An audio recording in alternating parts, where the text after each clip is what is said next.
The morning arrived the way hard mornings always did, without ceremony, without kindness, and without the decency to wait until she was ready for it. May woke before the light, not because an alarm had told her to, and not because there was work waiting on the other side of consciousness. She woke because the cold had found its way in again. It always did. No matter how precisely she wedged the folded moving blanket into the gap where the rear passenger window no longer sealed flush, the cold had a patience that outlasted every solution she invented for it.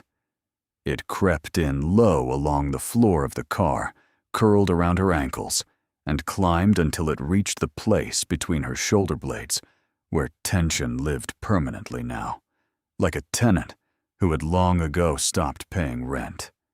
She lay still for a moment, listening. The parking lot of the discount grocery store off Route 9 was quiet at this hour. A single sodium lamp threw a cone of yellow over the cracked asphalt, 50 feet from where the Civic sat. Further out, the darkness was unbroken.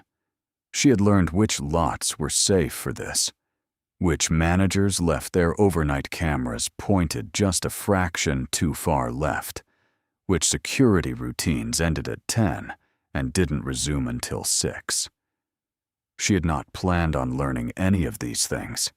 She had not planned on most of the last 14 months.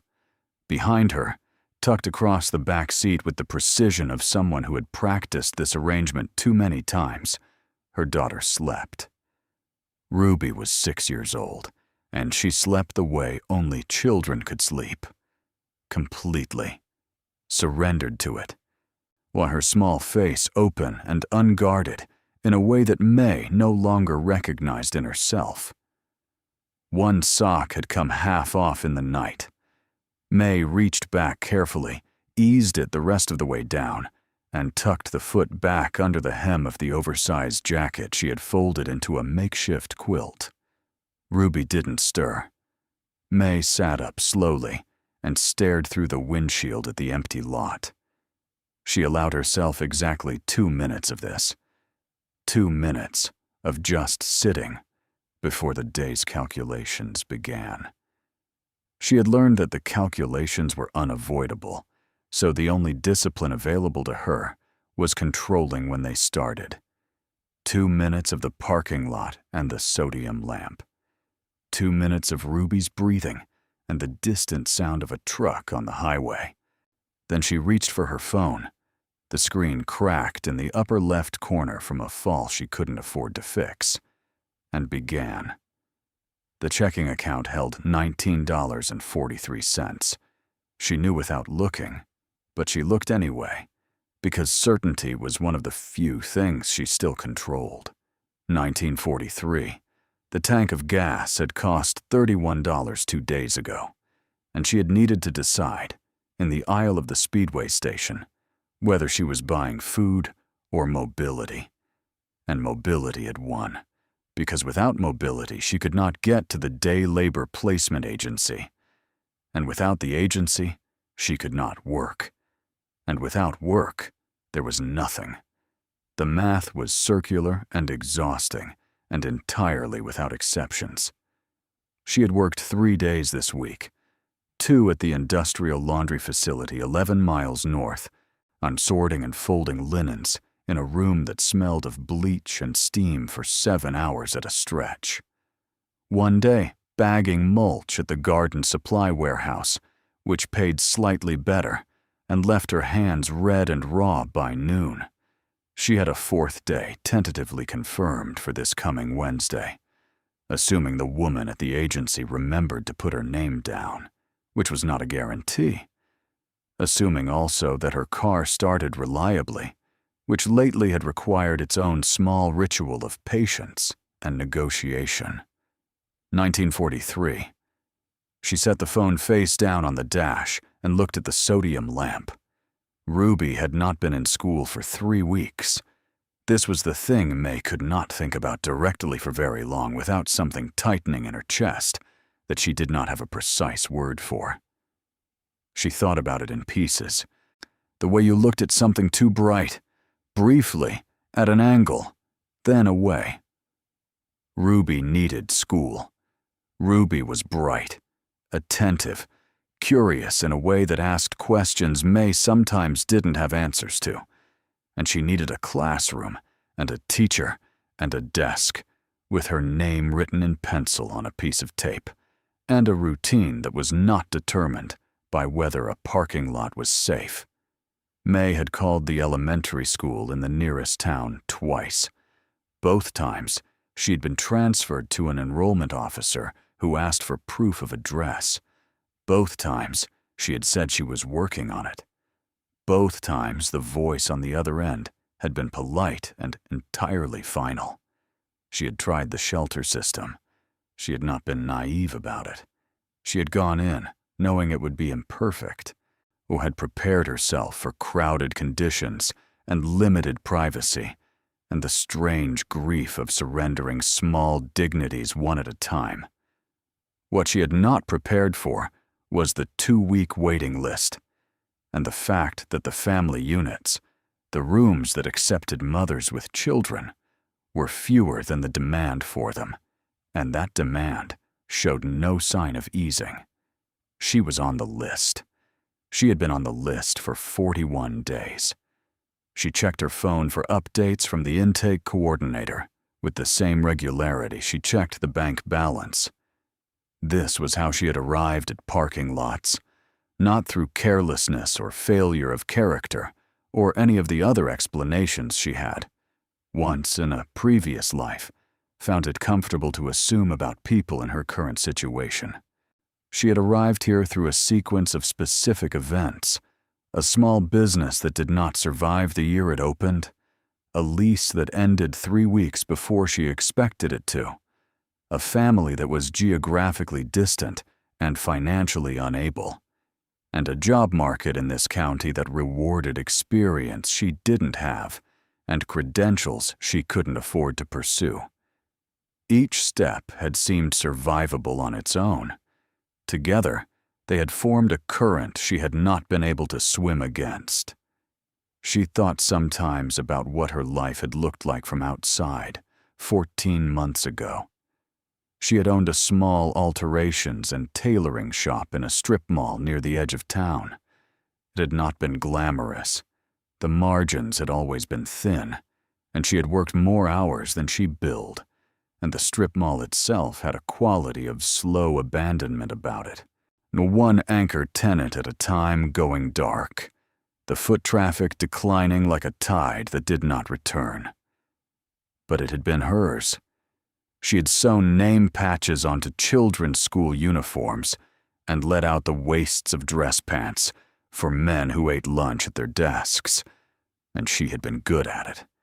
And the shop had smelled of warm fabric and the slight burnt sweetness of an iron working against cotton.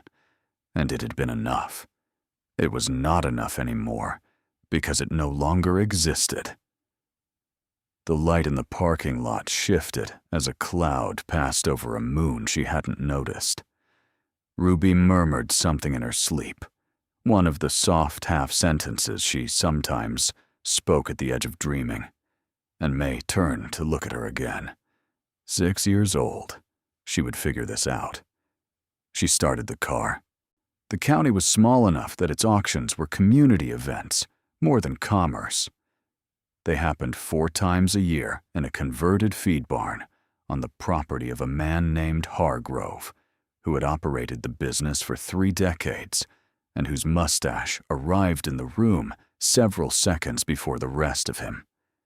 People came from surrounding towns, not always because they intended to buy anything, but because there was coffee and the loosely organized pleasure of watching other people spend money on things of questionable value.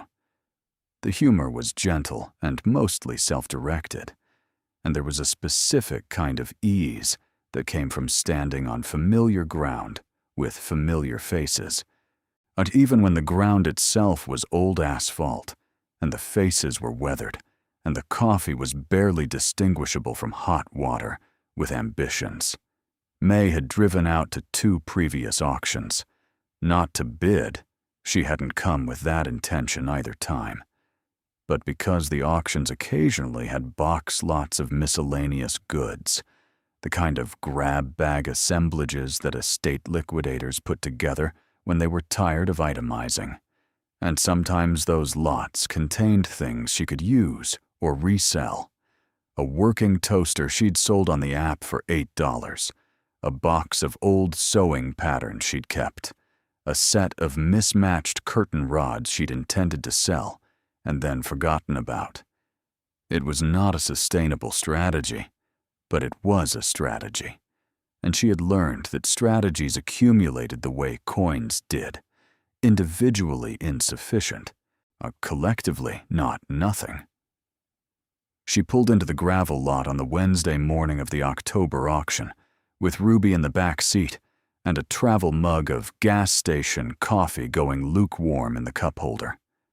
The day was pale and cold, the sky the particular shade of white that felt less like a color and more like an absence of one. Ruby had woken in good spirits, which mattered in the way that all small mercies mattered, disproportionately, and with a gratitude May never expressed out loud, because expressing it would have meant acknowledging how precarious the alternative was. "What are they selling today?" Ruby asked. She had asked the same question both previous times. She liked auctions in the abstract sense that children liked events, the gathering, the noise, and the sense of occasion, without much interest in the mechanics of what was actually happening. "Things people don't want anymore," May said. Then she reconsidered and said, "Things people think they don't want anymore." Ruby considered this. "Why do they think that?" "Sometimes they're right," May said. "Sometimes they're not." The crowd was what she expected, 60 or 70 people, mostly men with the particular posture of farmers, and tradespeople who carried their fatigue horizontally across the shoulders rather than slouching beneath it.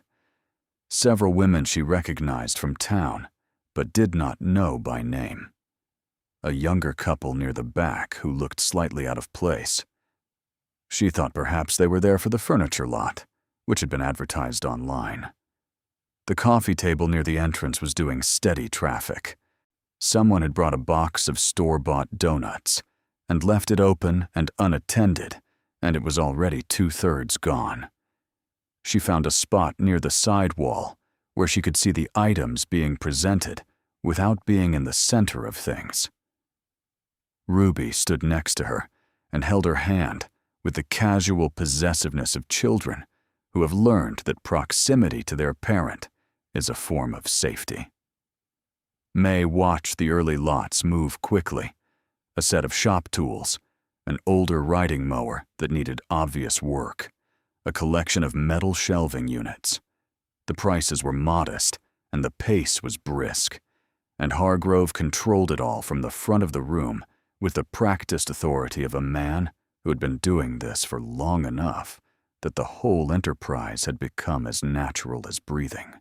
So she was watching a lot of canning jars being passed over entirely, no interest, no bids, when she heard the shift in tone.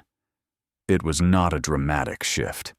It was subtle, the kind of register change she might have missed if she hadn't been listening carefully to the room rather than just the auctioneer.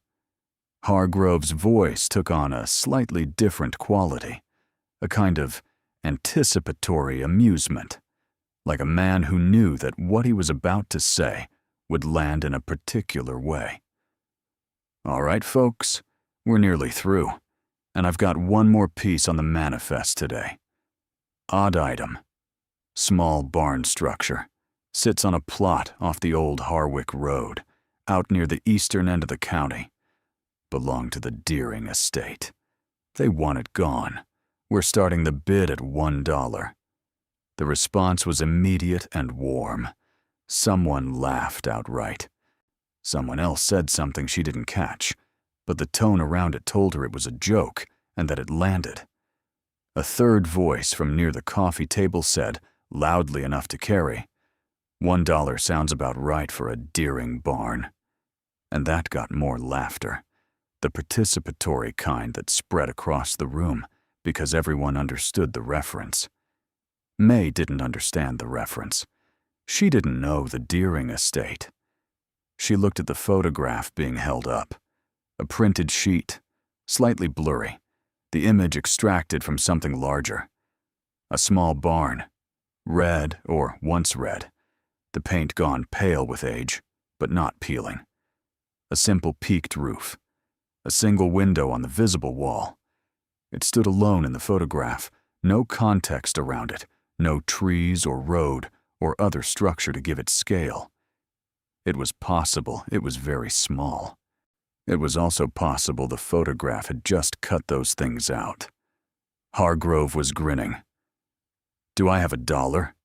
The laughter continued its second wave. Someone near the front made a gesture of elaborate reluctance and then did not raise his hand. Another man shook his head with theatrical sorrow, as if grieving the impossibility of the offer. The couple near the back looked at each other with the mild bemusement of people attending a comedy show they had stumbled into. May looked at the photograph again. The roof was straight. That was the first thing she noticed, now that she was actually looking.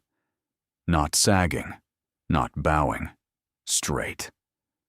The trim at the edges was white, and it was intact. And in the blurry photograph, she could make out that it had a specific precision about it that was not the precision of recent work, but of work that had been done carefully and had held. The boards themselves were flush. They ran in even horizontal lines across the visible wall, without the gaps and warps and gentle catastrophes that defined most abandoned agricultural structures. It looked like something that had been forgotten, not something that had fallen apart. She was aware that this was not a rigorous distinction. She was aware that she was projecting coherence onto a blurry photograph from 20 feet away, based on nothing more than a few seconds of observation. And she was also aware that she was standing in a grain barn with $19.43 in her checking account, and a daughter who needed a floor to sleep on, and a roof that belonged to no one's generosity but hers. She raised her hand. The room registered it in pieces. Hargrove's eyebrows went up first. Then the man next to him turned to look. Then, in stages, like a small current passing through still water, the faces nearest her turned, and then the faces farther out. And the laughter shifted into something different. It was still there, but it had a new note in it, the note that enters humor when it is no longer entirely in on its own joke. "We have a bid," Hargrove said. He had recovered his composure, but his voice still carried the trace of surprise. $1. "Do I hear 2? Silence, and he scanned the room with the professional thoroughness of a man who had seen long shots come in before and knew better than to dismiss any pause too quickly. The pause extended. Someone coughed. Ruby, who had been watching a ladybug make its way along the baseboard 3 feet away, looked up at her mother for a moment, and then back down at the ladybug. $1, Hargrove said again, with a kind of sober inevitability. "Going once. Going twice." The gavel came down. May did not feel triumph. She felt something that had no clean name, something between resolution and vertigo, the sensation of having crossed a line whose location she had only discovered in the act of crossing it. Her face was warm. She was aware of people looking at her, a few with outright amusement, and others with the milder expression of people who had encountered a decision they didn't understand and had filed it loosely under eccentricity. One older man caught her eye briefly. His expression was unreadable in a way that was different from the others. He held her gaze for one extra second, and then looked away. At the table, the paperwork took 4 minutes. She signed where indicated, and the clerk, a young woman who had heard Hargrove's reaction and arrived at the table wearing a small sideways smile that she was working to keep neutral, slid a padded envelope across the surface. "That's the key and the transfer document," she said. "The land isn't part of it, just the structure.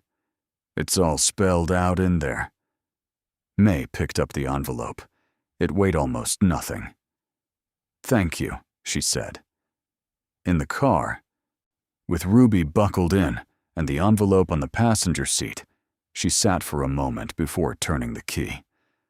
Through the windshield, the gravel lot was emptying. Small clusters of people moved toward their vehicles, and she caught fragments of conversation in the way you caught radio stations between towns. Briefly, incompletely, just enough to understand the general frequency.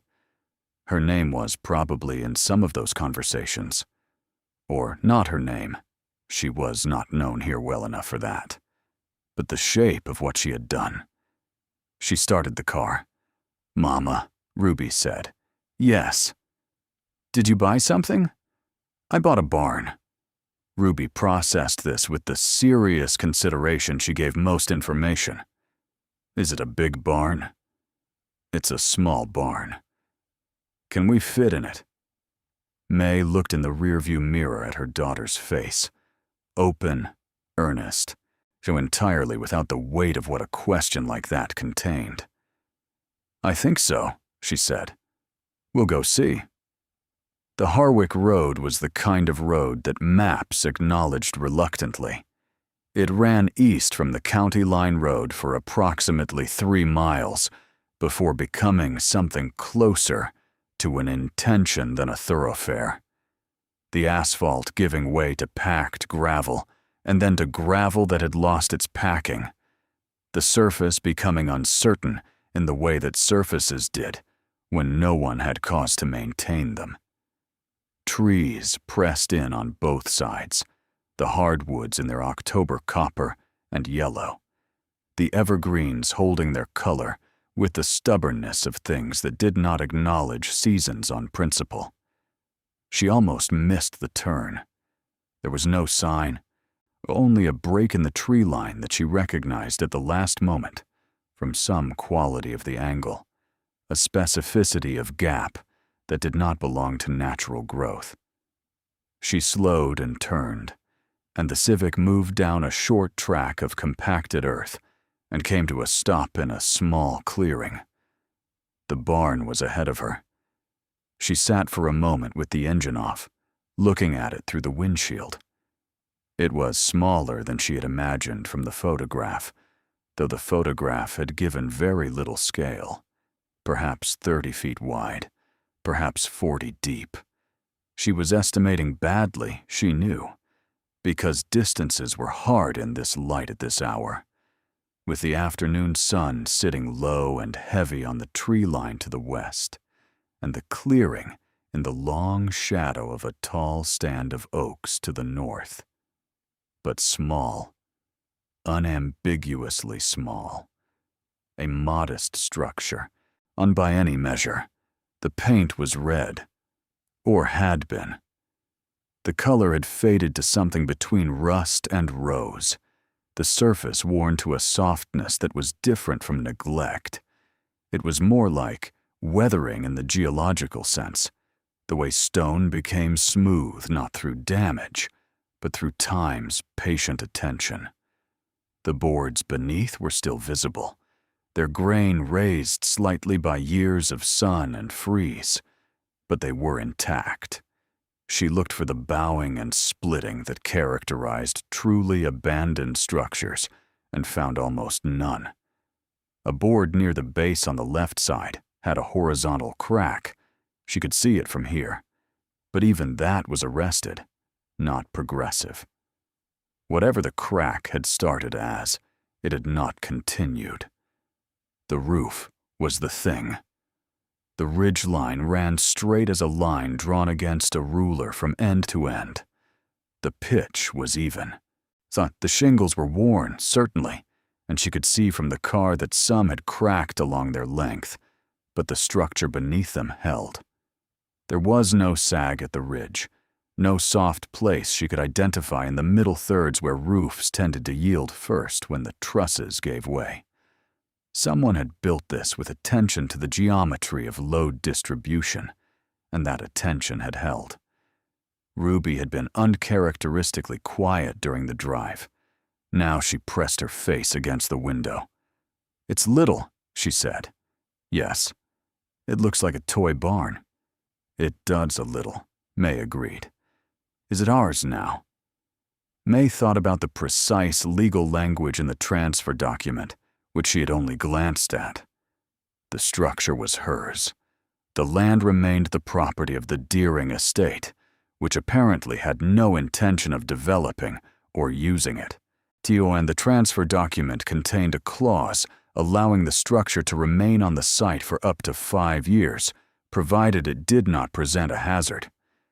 It was not the same as ownership in the full sense. It was more like a long permission, the kind that felt stable until the moment it didn't.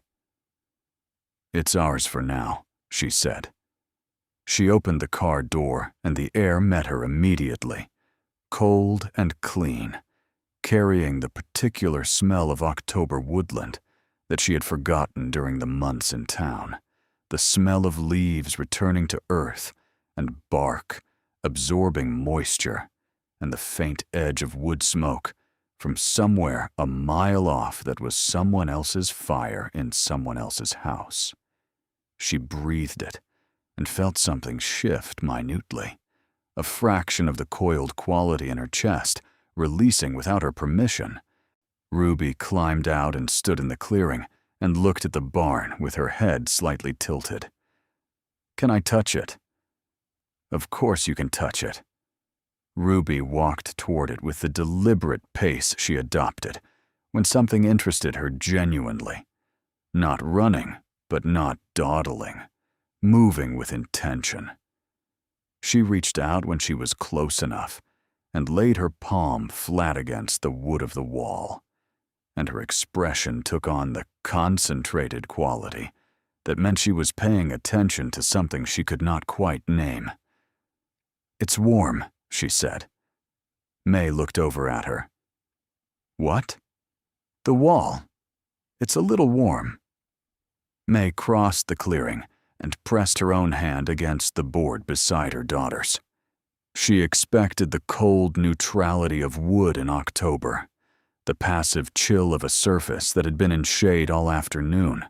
Well, what she felt instead was not warm exactly, but closer to neutral than it should have been, as if the wall was holding something, as if there was something on the other side of it that had a temperature. She stepped back and looked at the structure again with slightly different eyes.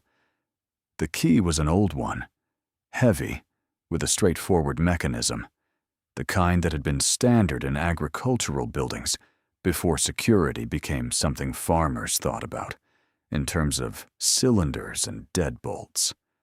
The lock it corresponded to was recessed in the door in a way that was slightly unusual, set just a half-inch deeper than she would have expected, as if the frame around it had been added after the original construction, a second layer fitted over the first. She noticed this without immediately understanding why she was noticing it. She filed it in the part of her mind that was still processing. The door swung inward with a smoothness that startled her. Not the smoothness of a recently oiled hinge. She could see that these hinges were old, their surfaces carrying decades of oxidation, their screw heads filled with the particular rust that came from long exposure.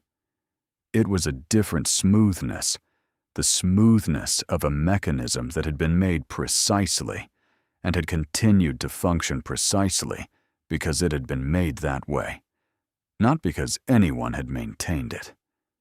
Inside, the air was different. She paused in the threshold and breathed it. She had been inside enough abandoned buildings by now, in the course of the last 14 months, She had assessed several structures as potential shelters, to most of them unsuitable for reasons that ranged from structural instability to active occupation by animals. And she knew the smell of abandonment. It was specific and unmistakable. Dampness and oxidation, and the slow release of organic compounds as things broke down. The faint biological sourness of a space where moisture had won its long argument with wood and fabric. This space did not smell like that. It smelled like old wood, yes. The deep, slightly sweet scent of aged timber that had cured over decades. But beneath that, there was something clean and dry. The smell of a space that had been sealed rather than opened, where the air had been contained rather than circulated. It was the smell, she thought, without quite being able to articulate why, of a space that had been closed on purpose. The interior was plain. Against the far wall ran a workbench, long and low, its surface worn smooth and slightly cupped from use. A few old marks in the wood, where tools had rested and been picked up thousands of times. Above it, 2 shelves ran the length of the wall, empty now, their surfaces dusty but undamaged, the wood still true and level. The floor was wide plank, the boards fitted tightly with no visible gaps, the surface darkened from decades of foot traffic and the slight grease of handled things. Light came from the single window on the south wall and from the open door behind them. She walked to the center of the space and turned slowly. It was genuinely small. She could cross the width in 8 steps, the length in perhaps 14. For 2 people, it was shelter. Real shelter. See, with a roof that held, and walls that did not flex in the wind, and a floor that showed no signs of rot when she pressed her heel against it in several places. She had been in far worse. She had spent a week in worse. The cold would be a challenge. She was already calculating, already thinking about the moving blanket and the emergency thermal sleeping bag she kept rolled in the trunk, about the small propane camping stove and how long the canister would last, and whether she could keep the temperature above something survivable. But it was shelter. Ruby had followed her in and was standing near the workbench, trailing her fingers along its surface with the same attentive slowness she had used on the outer wall. "We can sleep here?" she asked. "We can sleep here," May said. "It's not cold." May paused. She had been so occupied with the act of assessment, ceiling, walls, floor, light, door, that she had not registered this consciously. But her daughter was right. The barn was not cold. It was cool, in the way that spaces without direct sunlight were always cool, but it was not the biting cold of the October afternoon outside, and it was not the passive cold of a space that had been unheated and unoccupied, and had taken on the temperature of the earth around it. It was something else. She had been too tired and too occupied with relief to notice. Ruby had noticed. She stood still and let herself actually feel the air of the space. The temperature was even. Not warm, but even. Consistent in a way that was different from the outdoor air, which had the ordinary variation of moving currents and shade and exposure. For this was the evenness of something regulated, or of something that had its own slow warmth, or of something that was, somehow, connected to a source of temperature that the outside of the structure had not revealed. She knelt and pressed her palm flat against the floor. The wood was smooth against her skin. And it was. Not warm, but not cold either. There was something beneath the neutrality of it, some faint additional quality that she pressed against more firmly to be sure of. She pressed harder. Under her palm, rising through the wood with a subtlety that would have been entirely invisible to anyone who wasn't pressing skin against surface and paying close attention, she felt it. A faint, steady warmth. Barely there. The way warmth was barely there in a stone that has spent an afternoon in the sun and is now in shadow, none holding the memory of heat rather than heat itself. But it was present, unambiguous once you were looking for it. She stayed where she was for a long moment, kneeling on the floor of the barn she had bought for $1, with her hand flat against the wood and her mind very quiet. Above her, Ruby watched her mother with the patient curiosity of a child who had learned that sometimes adults needed a moment. "Mama," Ruby said, "why is the floor warm?" May looked up at her daughter. She did not have an answer. But she understood, in the way that people who have been paying close attention to surviving understand things before they can explain them, that the question mattered, that the floor being warm meant something, that a barn on an overgrown track off a forgotten road, sold at auction to laughter for $1, it had just told her something that nobody standing in that auction room had known to listen for. She removed her hand from the floor and stood slowly. Her knees ached. The cold of the outside air had followed them in and found the backs of her calves as she rose to full height. "I don't know yet," she said. She looked at the floor. The wide planks, darkened by time, fitted together with the tightness of boards that had not shifted in their places, that had not swollen and dried and shifted with the seasons the way floors usually did. They ran the length of the barn from the door to the far wall in even, parallel lines. They looked exactly like the floor of a modest agricultural building that had seen better days. She walked to the workbench and crouched to look at the space beneath it. Shadow pooled there, the kind of layered shadow that accumulated in spaces close to the ground and undisturbed by regular cleaning. Dust had collected in soft horizontal drifts against the back wall, the fine dust of a space that had been sealed rather than swept. She took out her phone and turned on the flashlight. The beam swept under the bench and caught on something. She held it steady and moved closer, getting down on one knee. It was in the far back corner under the bench, where the junction of the two walls formed a right angle that the ordinary eye had no reason to examine closely. A strip of metal, narrow and flat, recessed into the floor itself with a precision that made it invisible unless the light hit it. At exactly this angle. It was not a nail, and not a bracket, and not a hinge. She ran through the obvious explanations and none of them fit. It was flush with the surface of the floor, fitted into a routed groove in the wood, and it ran for perhaps 18 inches along the seam between two planks before disappearing under the baseboard. She reached under the bench and touched it. Cold metal, smooth, with the slightest raised edge on the inner side. The kind of raised edge that a finger found in the dark and understood without needing to see it. The kind of edge that a hand was meant to find. She ran her finger along the length of it.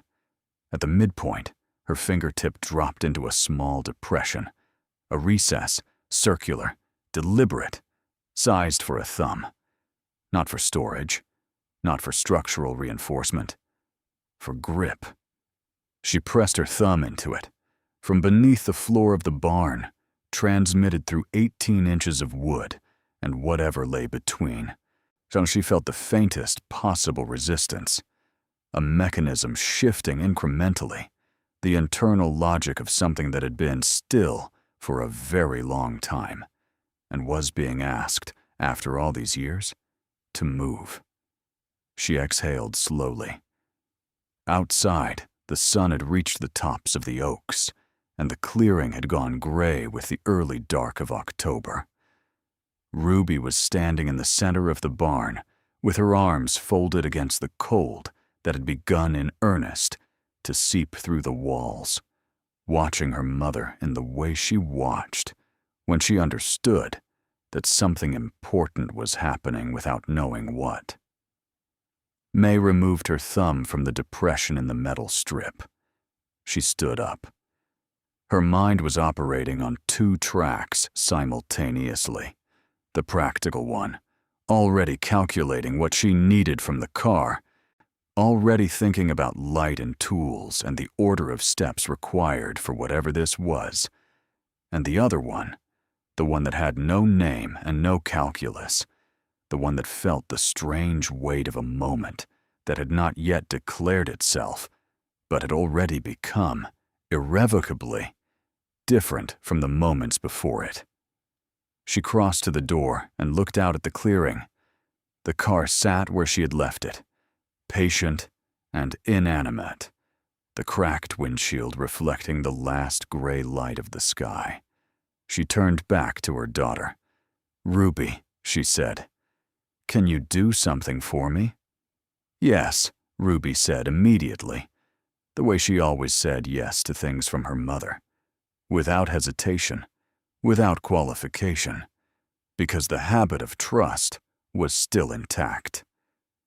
"I need you to stay right here, in the middle, where I can see you," May said. "I need to get some things from the car. Can you do that?"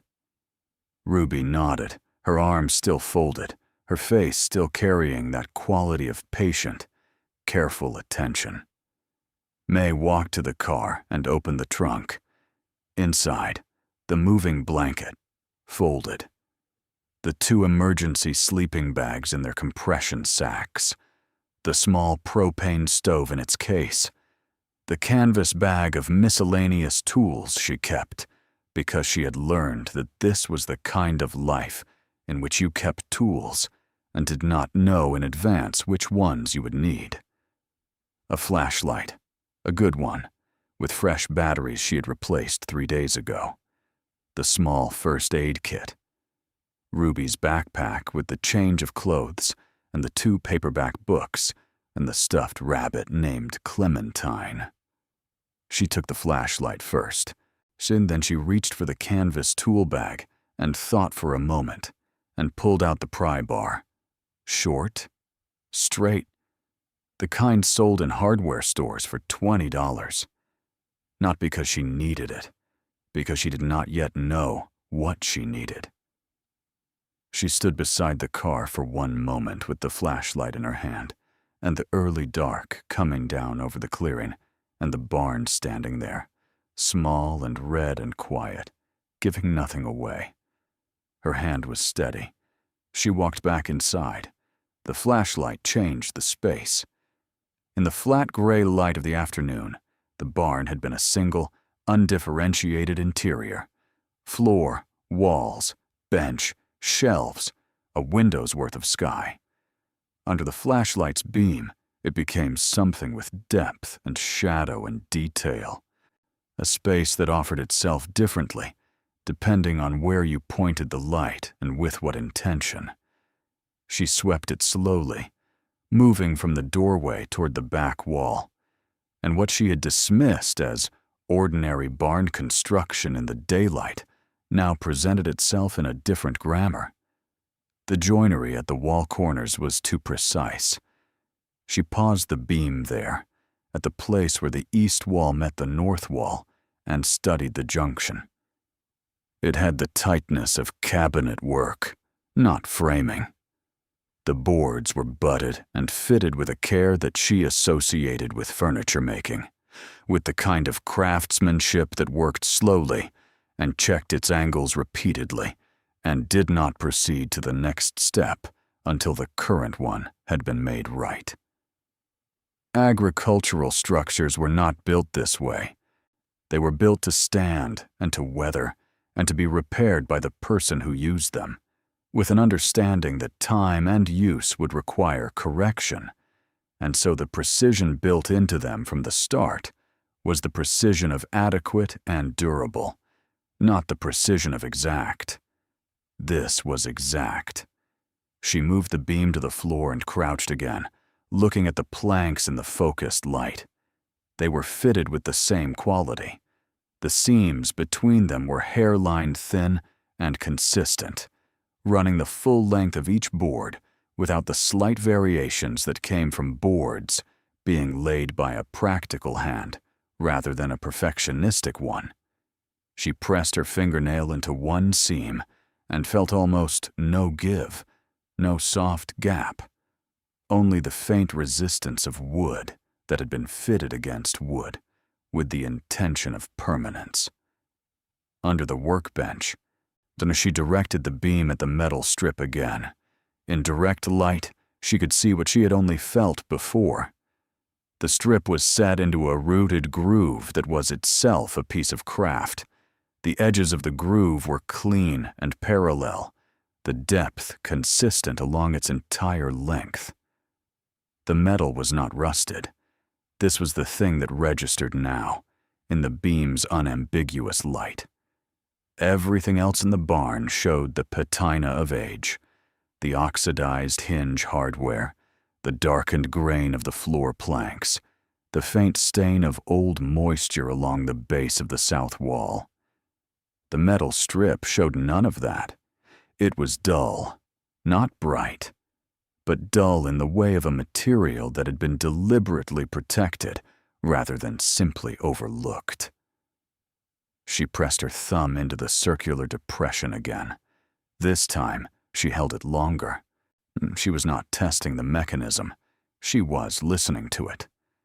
She had done enough repair work on aging equipment, enough afternoons with her hands inside things that other people had declared beyond fixing, to know that mechanisms had a language, and the language was in the resistance and give of things, in the way pressure translated through material. What she felt now was specific. The slight give she had felt before, the sense of something shifting incrementally, and beneath it a larger stillness. Not the stillness of nothing, but the stillness of a counterweight balanced against the pressure she was applying. Something on the other side of this, something that had been calibrated to resist casual contact and yield to deliberate engagement. She was not applying enough force. She removed her thumb and looked at the strip more carefully, tracing its length with the flashlight. At the right end, where it disappeared under the baseboard, there was a second depression, smaller, set at a 90-degree angle to the first. She had missed it before. She almost missed it now. It was precisely where you would not think to look, in the place where the strip ended and the wall began, in the shadow that the baseboard cast. She put one thumb in the first depression and the index finger of her other hand in the second. The mechanism responded differently now. She felt both points of contact shift together, a coordinated movement that would have been impossible to produce with a single hand, and from somewhere beneath the floor, not directly beneath her hands, but off to her left, beneath the center of the space, she heard a sound. It was low, brief, the sound of something old and precise, engaging for the first time in what might have been years. A sound like the first syllable of a word, spoken in a language she did not yet know, but was absolutely certain was a language. She let go. Her heartbeat was audible in the silence that followed. She became aware of it as if it were external to her, as if it belonged to someone standing in the room with her, steady and unremarkable and very present. Beside the workbench, the dust lay undisturbed. The flashlight held its beam steadily against the floor. Ruby, behind her, had not moved from the center of the space. "Mama," Ruby said. Her voice was quiet and careful, the voice she used when she was being serious. What was that sound? May did not answer immediately. She was still looking at the floor.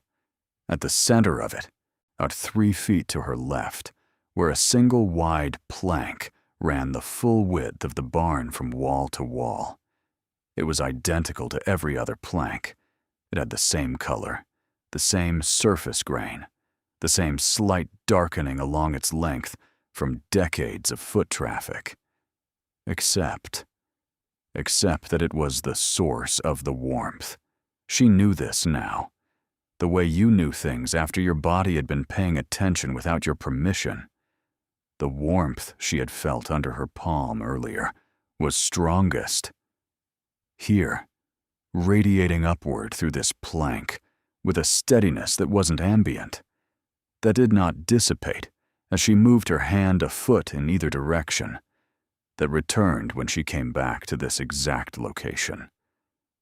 Something beneath this plank was warm. Something beneath this floor, and whatever space existed below the level of the earth on which the barn sat, had a temperature.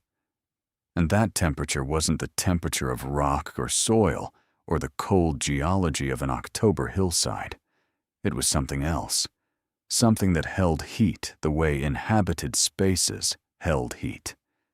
Something that had been sealed away and forgotten, and was, against all reasonable expectation, still operating.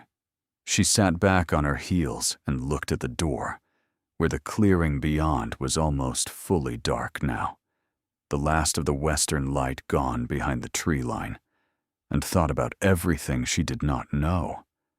She thought about the auction room, the laughter, the 80 people who had not raised a hand. She thought about the envelope with the key and the transfer document sitting on the passenger seat of the Civic, and the clerk's sideways smile, and Hargrove's gavel coming down with that particular crack of finality that she had not, in the moment, understood was not the end of anything, but the beginning. She thought about her daughter, standing in the center of this impossible little space, with her arms folded and her face patient, and her voice asking the question that May did not have an answer for. She thought about $19.43. Then she thought about the plank, about the mechanism she had felt engage, about the warmth rising through the floor of a barn that no one had wanted for a single dollar. She looked at Ruby. "We're going to stay here tonight," she said. "And tomorrow, when there's better light, we're going to look more carefully." Ruby studied her mother for a moment, with those eyes that were always, somehow, older than they should have been. "Okay," she said. "But Mama..." "Yes." "The floor is still warm." May looked down at the plank beneath her. She placed her hand flat against it, palm down, and held it there in the dark barn at the end of the forgotten road, and let the quiet warmth come up through the wood and into the skin of her hand. "I know," she said. "I know it is." Outside, the wind moved through the oaks with a sound like the turning of old pages. The clearing held the dark, the way cleared ground held the dark, openly, without apology, offering nothing back. The barn stood where it had always stood, small and red, and apparently unremarkable, its secrets as patient and as steady as the warmth rising from beneath its floor. It had been waiting a long time. It had learned, over that long waiting, to be still. It would wait a little longer. She did not sleep well, but she slept. Ruby was out within 20 minutes of getting the sleeping bags unrolled and the camping stove lit for warmth, curled on her side with Clementine the rabbit tucked under her chin, her breathing settling into the slow, even cadence that May had memorized the way she had memorized nothing else in her life. Deeply, involuntarily, as a reference point she returned to whenever the world became too loud. As long as that breathing continued in that pattern, things were not beyond recovery. That was the logic. It was not a sophisticated logic, but it held. May lay on her side on the other sleeping bag with the flashlight off and looked at the ceiling of the barn in the near dark. A thin slot of moonlight came through the gap at the bottom of the door. The window above the workbench admitted a pale rectangle of sky. She could see nothing of the floor, but she could feel it, or she told herself she could feel it. The faint rising warmth that she could no longer be certain was real, and not the product of an exhausted mind finding patterns in the dark the way exhausted minds did. She ran through what she knew. The barn was structurally sound, more than sound, built with a precision that exceeded its apparent purpose. The floor was wide plank, tight-fitted, showing no evidence of rot or settling. Beneath one plank, accessible via a two-handed mechanism recessed under the workbench, something had engaged, a sound, a shift, a response. The floor in that area was warm in a way that passive materials in October weren't warm. And the structure itself showed signs of deliberate, careful concealment. The door lock set half an inch deeper than standard. The joinery too precise for the exterior simplicity, the ventilation. And now that she was lying here in the dark, she could hear it. A very faint, nearly subliminal movement of air that had no obvious source. There was a source. She just hadn't found it yet. At some point in the early hours, she stopped trying to organize these things and let herself simply be in the space, listening to it the way you listen to a new house in its first nights, learning which sounds were structural and which were incidental, which belonged to the building and which to the world pressing against its walls. The barn was quieter than any building she had been inside in recent memory. It absorbed the wind from outside, and the owl call, and the periodic sound of a vehicle on the county road a mile distant, and held none of them inside. Whatever it was made of, however it was sealed, it kept its interior in a state of distinct and deliberate calm. She slept without deciding to.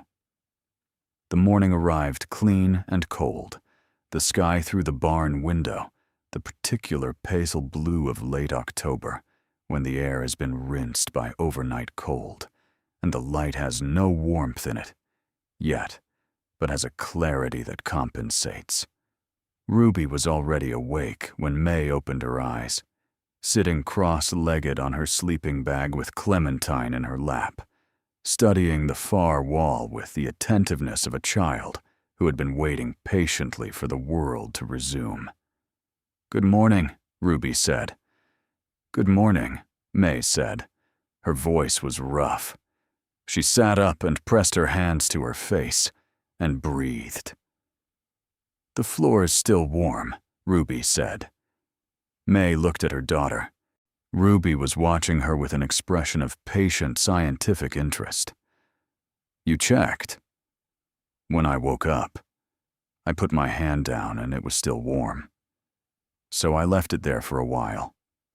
Ruby considered. "It's not hot. It's like when you've been sitting in a chair, and then you get up. And the chair is still warm." May looked at the floor between them. The plank she had identified the night before was directly in her line of sight. The wide one, third from the center, running north to south. In the morning light, it looked exactly like every other plank. Nothing distinguished it. She got up and crossed to it and pressed her palm down flat. The warmth was there.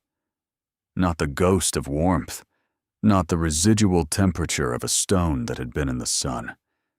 It was present and steady, the warmth of something that was generating or retaining heat continuously, something below the floor whose temperature had not dropped overnight.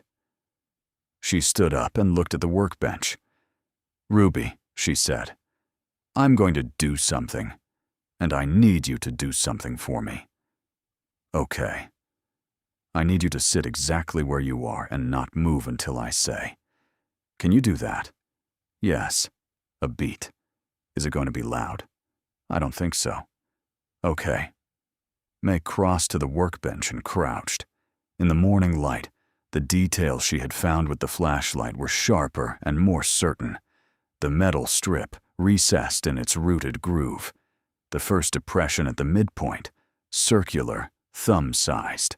The second depression at the right end, smaller, angled. She examined both with care, running her finger along the surfaces, denoting the slight chamfer on the edges of the depressions. They had been shaped for the hand, deliberately, with the understanding that a hand would eventually come looking. She positioned herself properly this time. Both hands, both sides of the strip. She breathed once, settled her weight, and engaged both contact points simultaneously. The mechanism moved. Not subtly this time. Not the fractional shift she had felt the night before when she was uncertain and tentative. This time it moved fully. A smooth, coordinated translation of something internal. A sequence she could feel in stages through her fingertips. First a lateral release, then a lift in the center, then a final forward and down movement that seated the mechanism in a new position with a soft, resonant click that she felt more in her sternum than heard with her ears. From the floor, from the wide plank she had been watching all morning, came a sound. A seam appeared. She stood up and crossed to it without fully deciding to. The seam had not been there before, or rather, it had been there but invisible. The board fitted so tightly against its neighbors that the join was indistinguishable from the others. Now a gap ran the full width of the plank, perhaps 2 millimeters, perhaps 3, the edges pulling apart with the unhurried certainty of a thing that has been engineered to move precisely this way and no other. May knelt at the edge and pressed her fingers into the gap on the side closest to her. There was a groove there, another deliberate accommodation for the hand, running the underside of the plank's edge. She found it, gripped it, and lifted. The plank rose on a hinge she hadn't known was there, the whole 4-foot section rotating upward on a pivot at its far end, moving smoothly and without resistance, its weight balanced by a counterweight mechanism somewhere below that she could feel but not see, the whole assembly operating with the same unhurried precision as everything else in this structure. She raised it to vertical, and it clicked into a retaining position, standing upright like an opened hatch, and she looked down into what was beneath. The opening was roughly 3 feet by 4. The walls of the shaft below were smooth timber, planed flat and fitted together with the same joinery she had seen in the barn's corners. Bolted to the near wall at 18-inch intervals, going down into the darkness below, were metal rungs, old iron, on surface dark, with age but structurally sound, their mounting flanges set flush into the wood. They descended farther than her eyes could follow in the available light. The air that rose from the opening was warm, not the faint warmth of the floor, but real warmth, substantial, settled, the warmth of a space that had been insulated from the cold for a long time. It carried a smell that she had not anticipated. Clean timber, some mineral quality she could not name, and very faintly, almost at the threshold of perception, something that reminded her of old fabric stored carefully. Not must, not rot, the smell of preservation. She looked back at Ruby, Her daughter was sitting exactly where she had been told to sit, arms wrapped around Clementine, watching with enormous eyes. "Don't move," May said again. "I'm going to look. I'll be right here. I'm not going all the way in. I'm just looking." She took the flashlight from her jacket pocket and turned it on, and directed the beam into the opening. The shaft went down 12 feet. She could see the bottom, a floor, timber again, clean and level.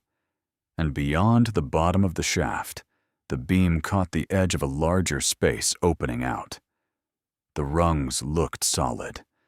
The timber walls showed no evidence of damage or decay. She sat on the edge of the opening and reached down for the first rung. "Mama," Ruby said. "I'm here," May said. "I can still hear you. You stay right there." She went down 4 rungs, far enough to get her head below the level of the barn floor and direct the flashlight into the space beyond the shaft's base. She held herself there with both hands on the rungs and looked. The chamber was perhaps 15 feet across and 10 feet deep. The ceiling, which was the underside of the barn floor above, was higher than she expected, nearly 8 feet from the ground below. The supporting structure above engineered to span the space without intermediate posts, which was why the barn floor had been so rigid and unyielding when she pressed against it. The walls were timber-lined, the boards vertical, and fitted with the same precision she had seen everywhere in this building. The floor below was stone, flat limestone flags, large and carefully laid, their surfaces smooth and level. Against the far wall, there were shelves. They were built into the wall itself, not added, not freestanding, but structural, framed into the wall from the beginning. The timber uprights, continuous with the wall framing behind them. They ran from floor to ceiling on the far wall and partway along both side walls, perhaps 60 linear feet of shelving in total. And they were not empty. She could not make out the details from this distance. The flashlight's beam reached them, but did not resolve them. Shapes on the shelves, large and small, some wrapped in cloth or heavy paper, others bare. What she could see, clearly, from 12 feet above and 15 feet distant, was that the shelves were full. She climbed back up. She sat on the barn floor with her legs hanging into the opening and her heart going at a pace she was not accustomed to, and she looked at Ruby. Ruby looked back at her. "What's down there?" Ruby said. "Shelves," May said. "A room with shelves." "What's on the shelves?" "I don't know yet." Ruby considered this. "Are we going to find out?" May looked at the opening. The warm air continued to rise from it, steady and patient. Below, in the dark, whatever was on those shelves had been there for a long time. It had waited through seasons she could not count, through the gradual forgetting that had turned this property into a punchline at a county auction, through the years and the silence, and the slow accumulation of distance between itself and anyone who knew to look for it. It had waited long enough. "Yes," May said. "We are." She did not go down the first time without preparation. This was the discipline that had kept her alive and functioning through 14 months of circumstances that had repeatedly invited her to abandon it. The discipline of not proceeding to a next step before the current step was properly established. She had seen what happened when people acted on urgency without preparation. She had been part of situations where the correct decision had been to pause and assess rather than to move, and she had learned, through outcomes that were sometimes instructive and sometimes simply expensive, that the pause nearly always paid for itself. So she spent the first hour establishing what she could establish from above. She mapped the barn's interior dimensions by pacing them carefully and writing the numbers on the back of the transfer document, the only paper she had immediately to hand.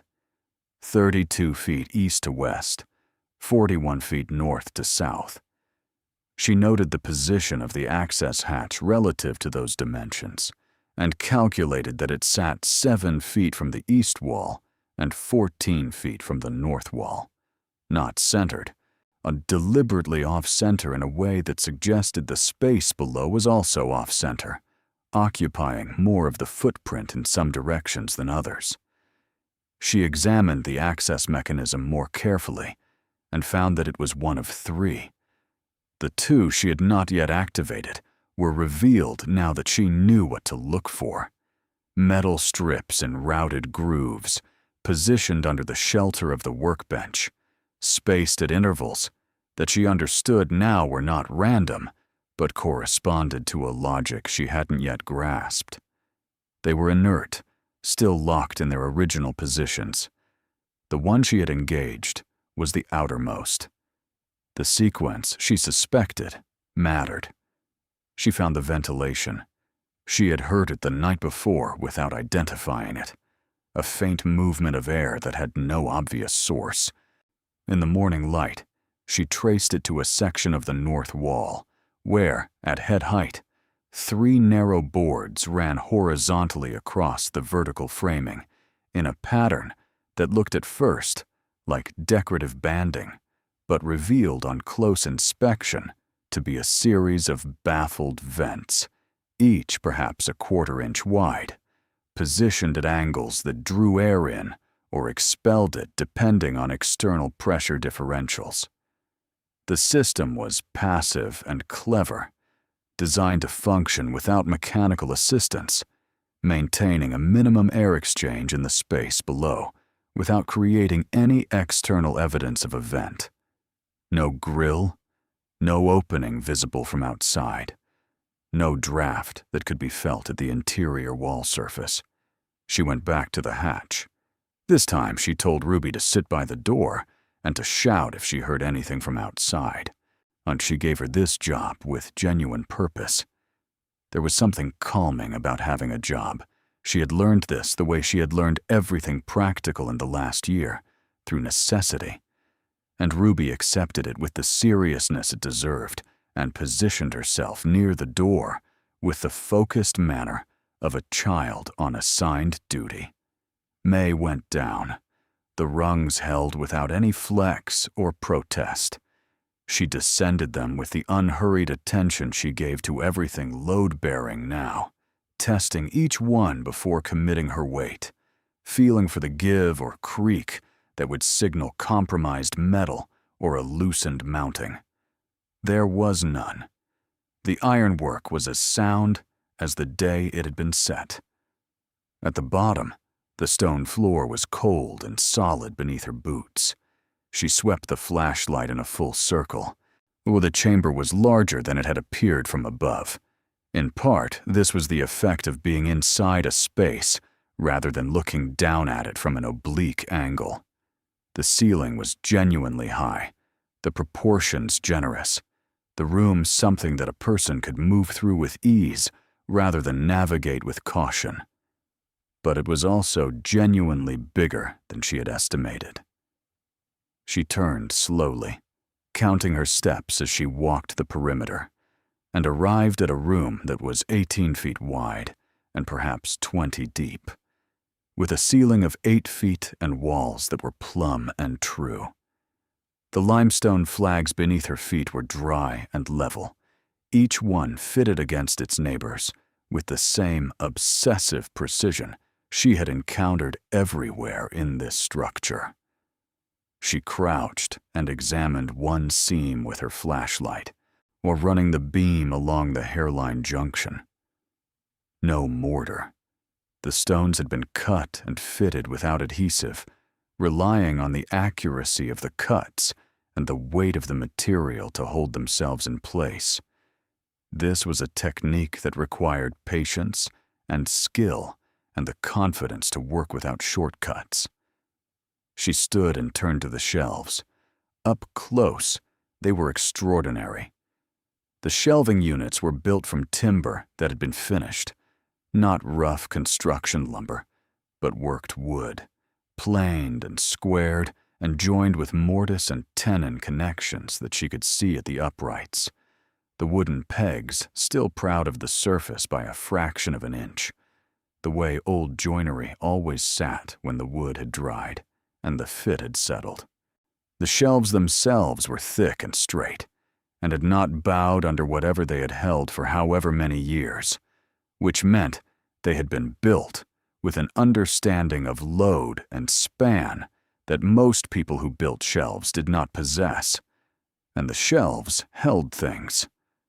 On the left wall, wooden crates, several of them, each one banded with flat metal straps that had been painted over, at some point years ago, with a clear lacquer that had kept the metal from rusting. The crates were varied in size, some no larger than a shoebox, others the size of a steamer trunk, arranged in an order that had its own logic, even if she could not yet read it. On the far wall, wrapped packages. Many of them. Some flat and large, clearly canvases or panels, standing upright in slots built precisely to accommodate them, each slot padded with what appeared to be wool felt, dark green and still supple. Others were smaller, boxed, each box labeled on its visible face in a handwriting she could not read from her current distance. On the right wall, document cases. Metal. Flat. The industrial kind used for engineering drawings and maps, each case labeled with a small card inserted into a sleeve, mounted on the front face. Beside the document cases, a series of smaller lock boxes, old but clearly functional, their mechanisms protected by covers that had been fitted over the keyholes at some point, and which had not been disturbed since. She stood in the center of the room with the flashlight moving from wall to wall, and let herself understand, gradually, what she was looking at. This was not a root cellar. It was not a storm shelter, or a cache of survival supplies, or the hasty hiding place of someone with something to conceal from immediate danger. It was a collection, curated, organized, stored with the intention of preservation over long-time horizons, built for the specific purpose of keeping things intact until they could be properly evaluated by someone who understood their value. She crossed to the nearest wrapped panel and crouched in front of it, directing the beam at the label card in its slot. The card was typed, an old typewriter, the ink faded but legible, the font the slightly uneven signature of a manual machine operated by a careful hand. She read what was written there once, then again, then stood and read the label on the next slot, and the next. By the time she had read 12 of the labels on that wall alone, while her hands were not entirely steady, she was not an art historian. She was not an appraiser or a collector or a person with any formal training in the things these labels described. What she was someone who had spent her working life in close contact with objects, fabric, thread, the material construction of things, and who had developed, through that contact, an understanding of quality and craft that did not require academic vocabulary to function. She recognized names on those labels the way a person who had never studied music might recognize a melody, not through knowledge of theory, but through some more fundamental channel of recognition. She knew what she was looking at. She went back to the crates. The nearest one was sealed with a simple metal clasp, not locked. She opened it with the careful deliberateness of someone who understood that the opening itself was an irreversible act. Inside, packed in layers of acid-free tissue paper that had yellowed at the edges but remained intact, she found coins. Not a casual collection, Not the accumulated pocket change of a lifetime, but a deliberate, organized assembly of pieces that had been individually wrapped and labeled, each one in its own small envelope, with a description in the same careful typewriter script. She lifted the top envelope and read the description. She set it back down very carefully. She stood up. Her back was against the far wall now, and she pressed it there and breathed the warm, unpreserved air of the chamber and let herself take a full 30 seconds, which was 28 seconds longer than she usually permitted herself in moments of uncertainty, before she did anything else. $19.43. $1 barn. The people who had laughed at the auction were people who had not looked at the photograph, who had not pressed their hands against the wood of the wall and felt it holding something, who had not crouched in the dark with a flashlight and found the groove and the mechanism and the warmth rising from a floor that knew something they did not, who had heard punchline and had never asked the question underneath it. She pressed her back against the wall and breathed and let her eyes move slowly around the chamber one more time, cataloging what she could see or trying to construct a total that she could hold. The panels on the far wall, at least 30, possibly more. The crates, 7 of them, their contents unknown except for the one she had opened. The document cases, the lock boxes, a section of the right wall she had not yet properly examined, where the shelving gave way to what appeared to be a built-in cabinet with doors. The doors, fitted with the same precision as everything else, closed. Before she reached the cabinet, she stopped at the document cases. There were 11 of them, standing upright in a row like oversized books on a shelf, each one perhaps 2 inches thick and 24 inches wide.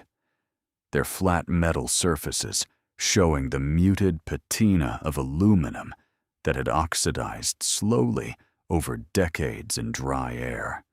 The label cards were the same careful typewriter script she had seen on the panel slots, each card inside a clear sleeve, each sleeve mounted precisely at the same height on each case. She read them in order, moving the flashlight slowly from left to right. The first 2 cases were labeled with dates and what appeared to be catalog numbers, an archival system whose logic she could not immediately parse, but whose existence told her something important. Whoever had assembled and stored these things had intended them to be findable again. Not merely hidden and retrievable. The difference mattered enormously.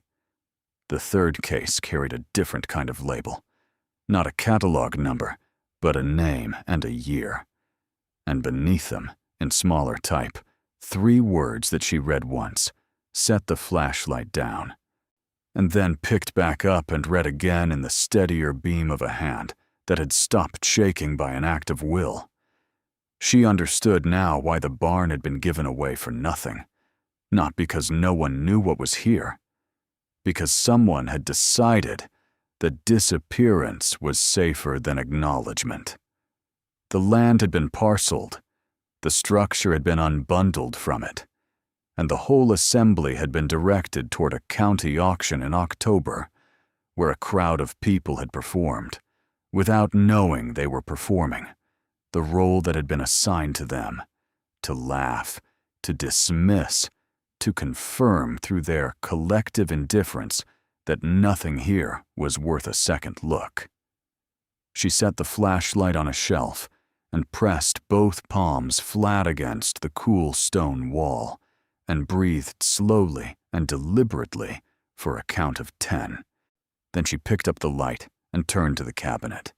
She crossed to the cabinet and examined it. No lock. 2 door panels, each approximately 3 feet wide, their surfaces smooth and unmarked. She placed her hands on both and opened them simultaneously. Inside, arranged on 3 horizontal shelves, were bars. They were not gold-colored in the way that popular imagination made gold seem. They were more deeply yellow than that, a yellow that was almost orange at the edges, where the light caught them, with a surface quality that was neither glossy nor matte, but something in between. The surface quality of material that had not been polished or altered, that was simply present in its own nature. Each bar was roughly the size of a paperback book. They were stacked in rows of 3, 2 rows per shelf, 6 per shelf, 3 shelves. 54 bars. She looked at them for a long time. Then she closed the cabinet doors quietly, the way you closed a door in a house where someone was sleeping, and she stood with her hands pressed flat against the wood, and her forehead bent forward until it was almost touching the surface, and she breathed, slowly, in and out, 4 times. She was going to need to be very careful. She was going to need to be careful in ways she had not yet been required to be careful, in ways that had nothing to do with parking lots, and day labor, and $19, and a gas tank, and everything to do with what happened when something worth a great deal of money was found by someone who had no money, and no lawyer, and no address, and no framework for navigating what came next. She climbed back up the rungs. Ruby was at the door, exactly as positioned, watching the clearing with the diligence of a child taking her job seriously.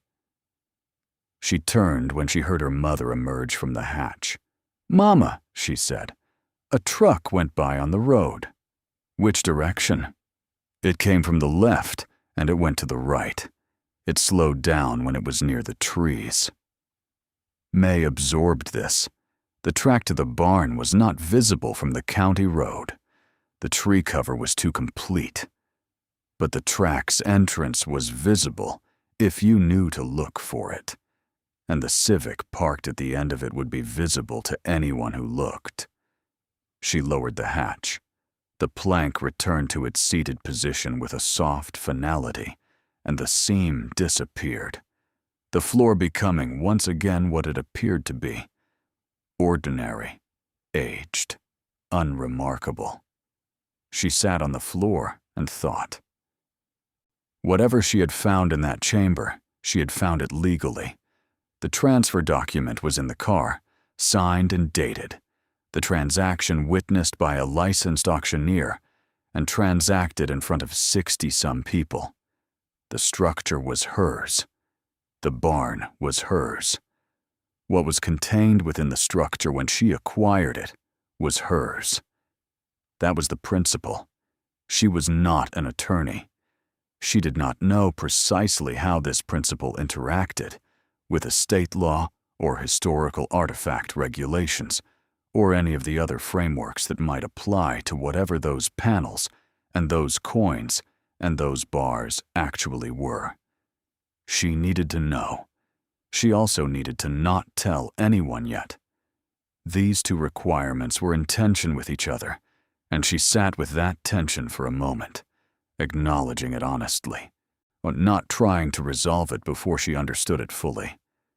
The truck that had slowed near the trees might have been nothing. A local person on a local errand, briefly curious about a car they didn't recognize. The county was small enough that an unfamiliar vehicle parked on an unfrequented track would register. That was a normal thing. That was not necessarily a threatening thing. But she had learned, in the last 14 months, to take seriously the things that didn't look threatening until they were. She stood up and began to move.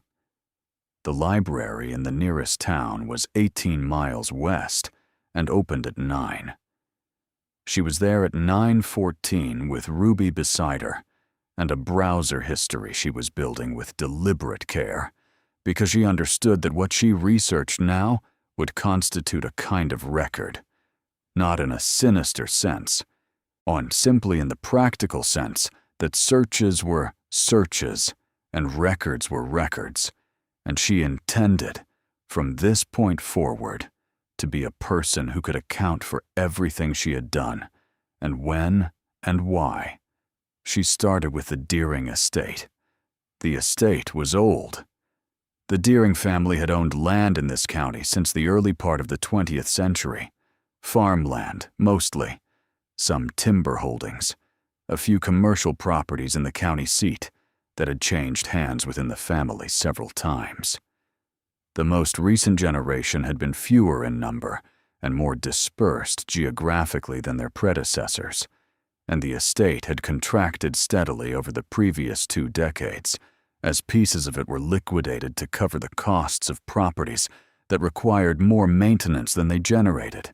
So the barn on Harwick Road had been the last remaining outlier, a small structure on a small parcel with no utility and no obvious value, held probably through inertia rather than intention, and finally released at auction, along with a box of old hardware and a riding mower with a seized engine. She found no history associated with the barn structure itself. No permits on file, no assessments, no mentions in local records beyond its presence in the estate inventory. She searched for architects active in this region in the mid-20th century who had worked with agricultural structures. She found several names, none of them immediately clarifying. She searched for underground storage chambers associated with rural properties in this county. She found nothing directly relevant. She searched for the value of gold bars. She sat with the number for a long moment after it appeared on the screen. Then she searched for the value of gold bars, times 54. Ruby, beside her, was reading one of the paperback books from her backpack and had been for the last 40 minutes with complete absorption, which was the gift that reading gave to children and which May had protected fiercely through every disruption of the last year. The books moved with them always, regardless of what else had to be left behind. May looked at the number on the screen, and then looked at her daughter's small profile bent over the page, and then looked at the number again. She was not naive. She knew that a number generated by a multiplication was not the same as money in an account or safety in a hand.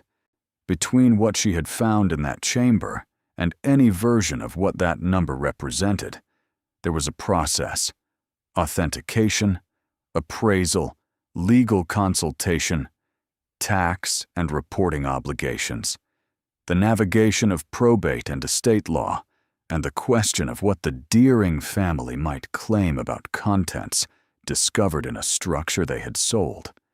And that process had its own length and its own hazards and its own people who would require payment before any of it resolved. She also knew that a person with nothing who found something worth that number and handled it poorly could end up with less than nothing.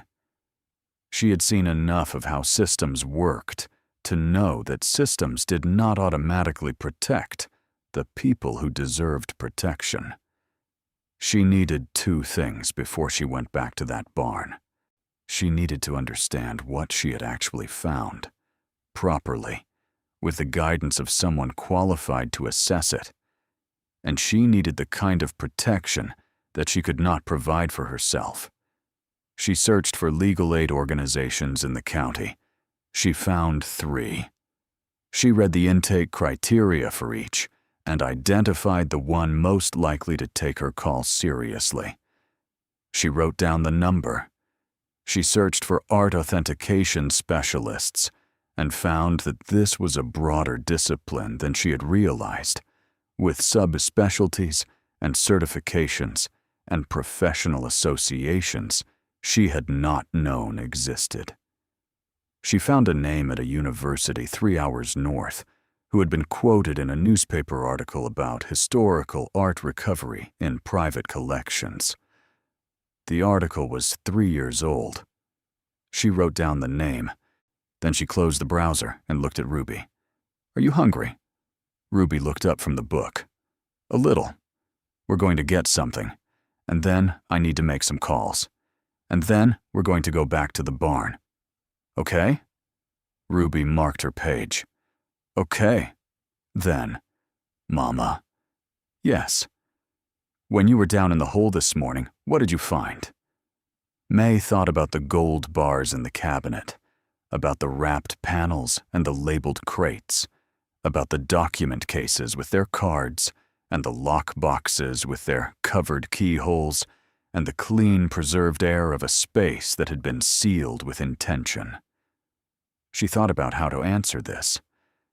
I found, she said carefully, a room full of things that have been hidden for a very long time. Ruby processed this. Why were they hidden? I don't know yet. That's what I'm trying to understand. Are they valuable? The words settled in the quiet of the library, like a stone dropped into still water. I think so, May said. I think some of them might be very valuable.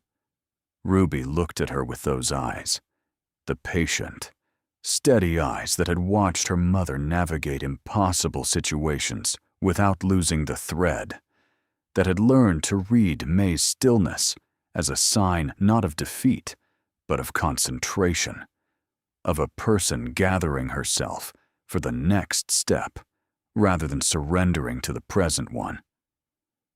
Okay, Ruby said, and opened her book again. She made the first call standing in the parking lot of a diner at the edge of town, while Ruby ate a grilled cheese inside, visible through the window. The legal aid number rang 5 times and went to voicemail. She left a message that was precise and unemotional. Her name, a brief description of her situation, the legal question she needed guidance on. She did not mention the specific nature of what she had found. She had thought carefully about this and decided that a message was not the place for those details. She made the second call to the university. She reached an assistant who asked the nature of her inquiry. She described it as a possible historical art discovery on recently acquired property and asked whether Professor Hale, the name from the article, might be available for a preliminary consultation. The assistant said she would pass the message along. She went inside to sit with Ruby and eat a bowl of soup that cost $4 and was the best thing she had tasted in recent memory, partly because of what it was and partly because of what she was beginning to understand, was on the other side of the series of steps she was now taking. On the drive back to the barn in the late afternoon, with the sky going that deep pewter that preceded an October sunset, and the trees on both sides of Harwick Road moving slightly in a wind she could see but not yet feel through the glass. She passed a pickup truck pulled onto the verge, 200 yards short of the track entrance. She didn't recognize the truck. The driver was not visible. The engine appeared to be off. She drove past without slowing. In the rearview mirror, as she turned onto the track, she watched the truck for a moment. Did not move. She parked in the clearing and sat for 10 seconds before getting out.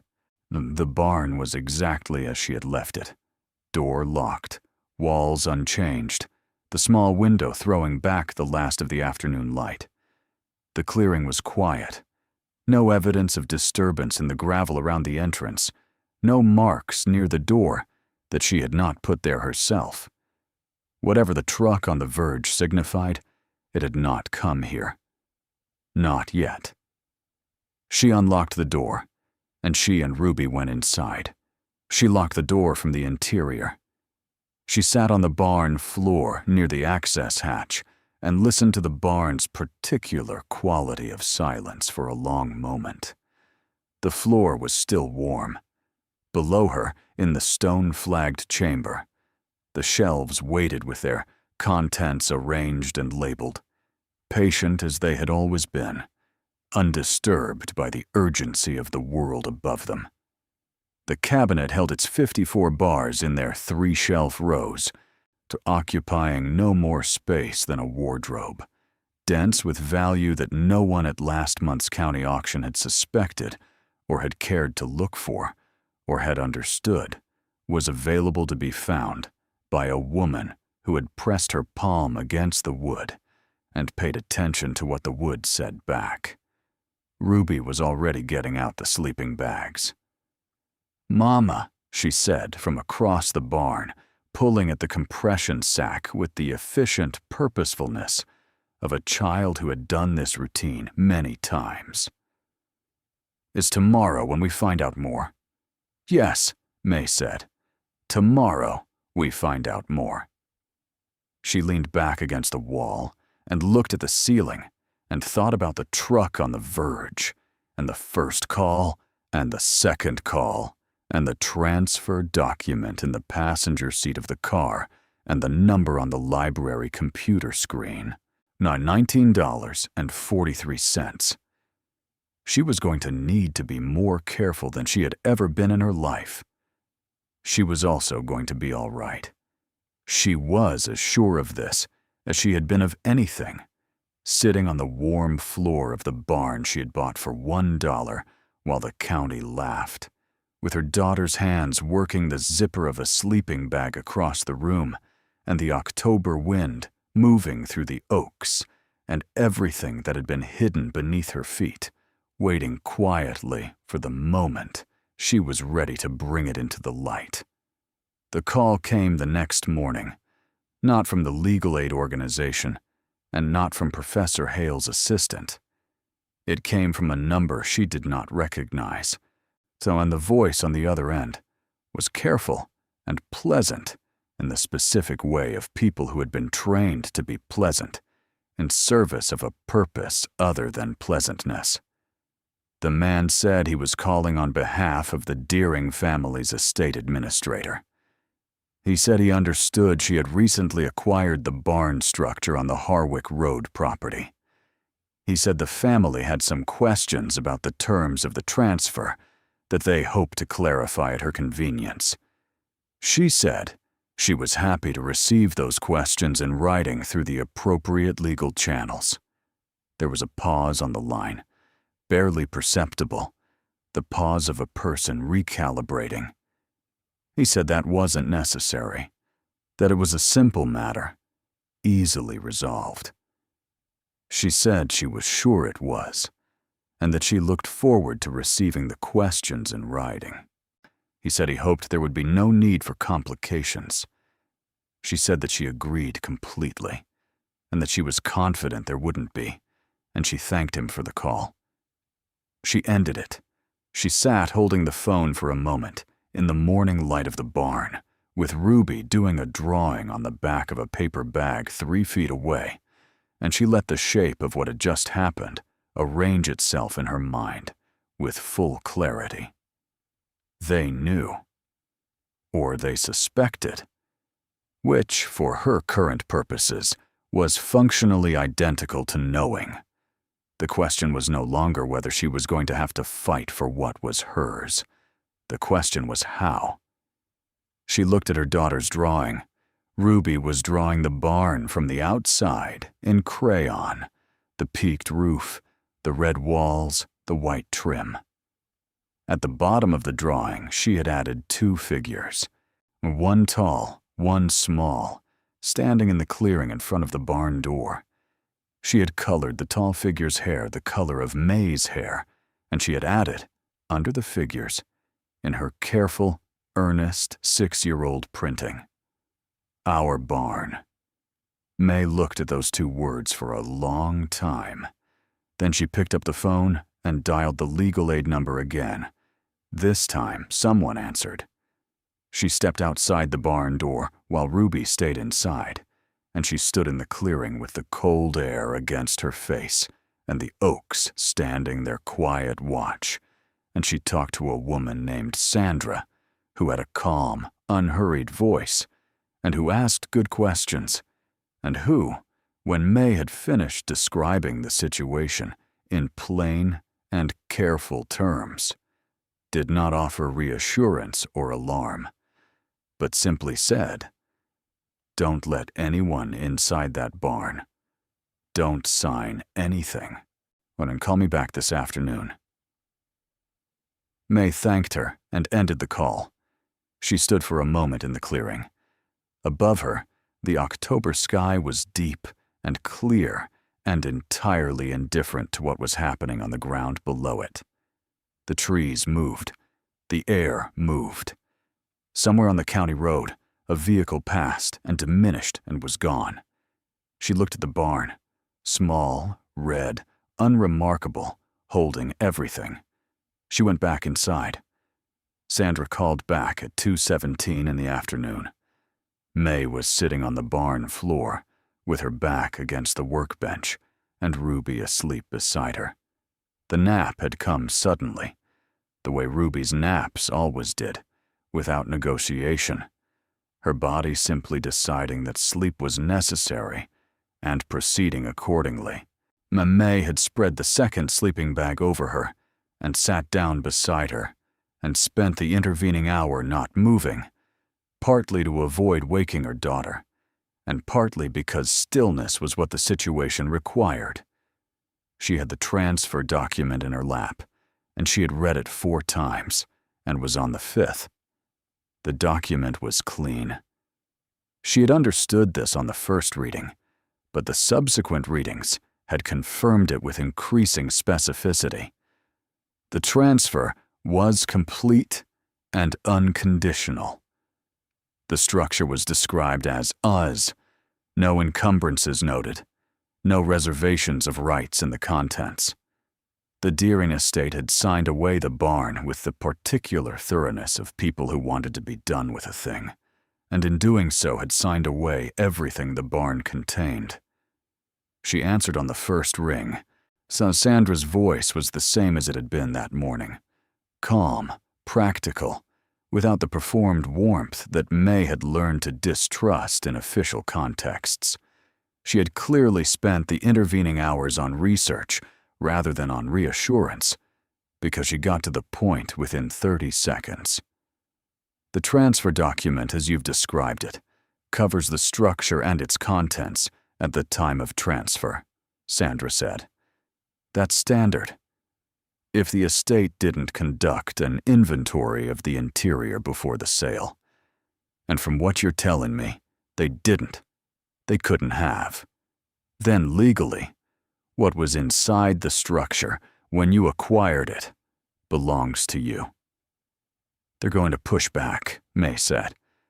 They're going to try, Sandra agreed, and they may have some arguments worth listening to, or depending on the specific nature of what you found and its provenance. But the starting position is firmly yours. Don't let anyone characterize it as anything other than that. The man who called said complications. Of course he did. Complications are how people without a legal basis substitute for a legal basis. A pause.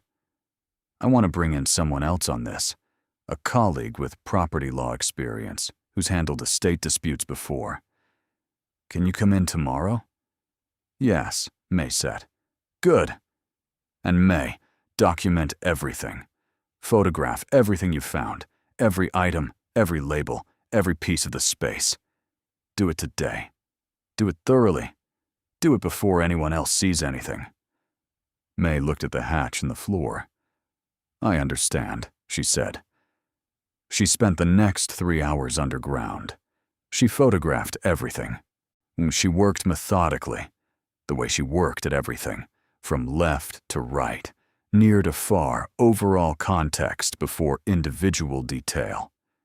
She photographed the room from each corner, then from the center.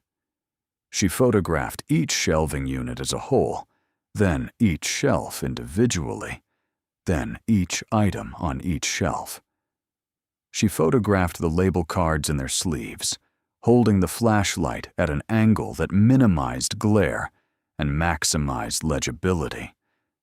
She photographed the joinery of the shelves, the stone flags of the floor, the timber of the walls, the ventilation baffles visible near the ceiling.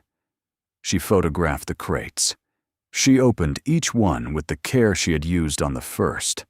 The flat metal clasps, the tissue layers, the individual wrapped pieces, and documented what was inside before closing them again, precisely as she had found them.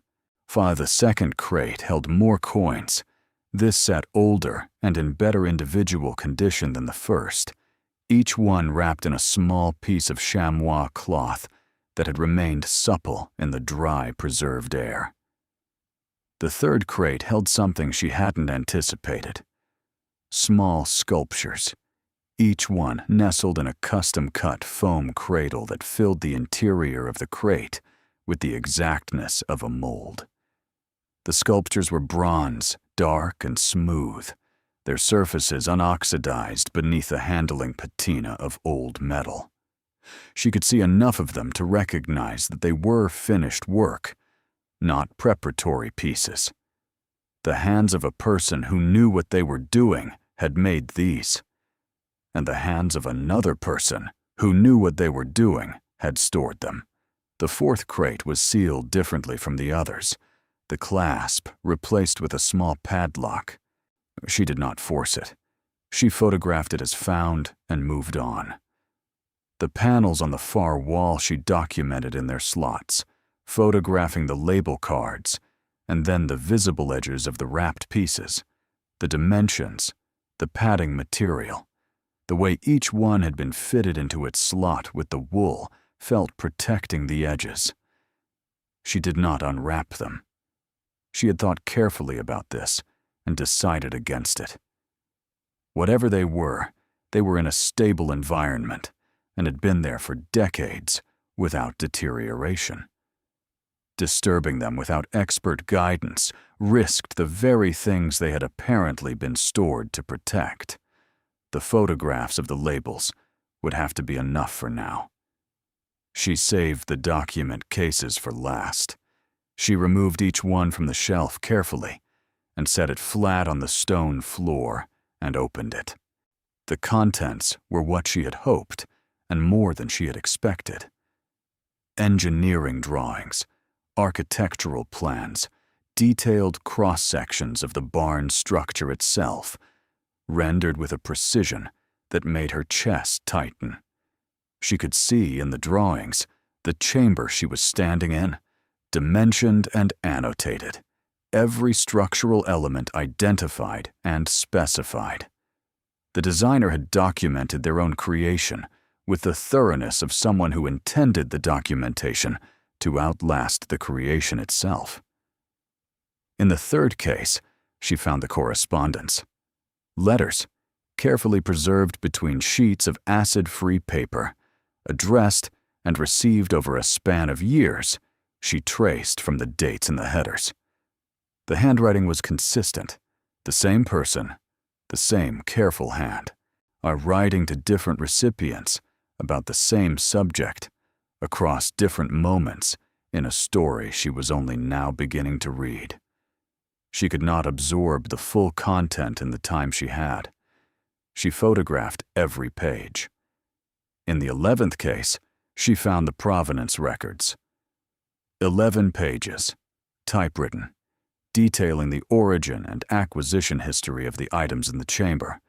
Not all of them, but the most significant ones. The panels, several of the crates, the bars in the cabinet. Each entry was numbered and cross-referenced to the label system she had seen on the shelves. Each entry named a source, a date, a chain of custody. She sat on the stone floor with the 11th case open in her lap and the flashlight directed at the first page of the provenance records and read the first entry in full. Then she set the case down and looked at the ceiling of the chamber, the underside of the barn floor above her, the timber joists running in their even, parallel lines. And she stayed very still for what was probably 2 minutes, and felt the full weight of what she had found settle into her with the permanence of things that could not be unfound. She climbed back up, The meeting with Sandra and her colleague took place in a small office above a dry cleaning business on the main street of the county seat, up a flight of stairs that creaked on every step, in a room that smelled of coffee and old paper and the particular density of accumulated casework. Sandra was a compact woman in her 50s, with short gray hair and reading glasses that she moved constantly between her face and the top of her head. Her colleague, whose name was David and who had driven in that morning from the city, was younger and quieter, with the focused attentiveness of someone who listened before speaking as a matter of genuine practice rather than professional performance.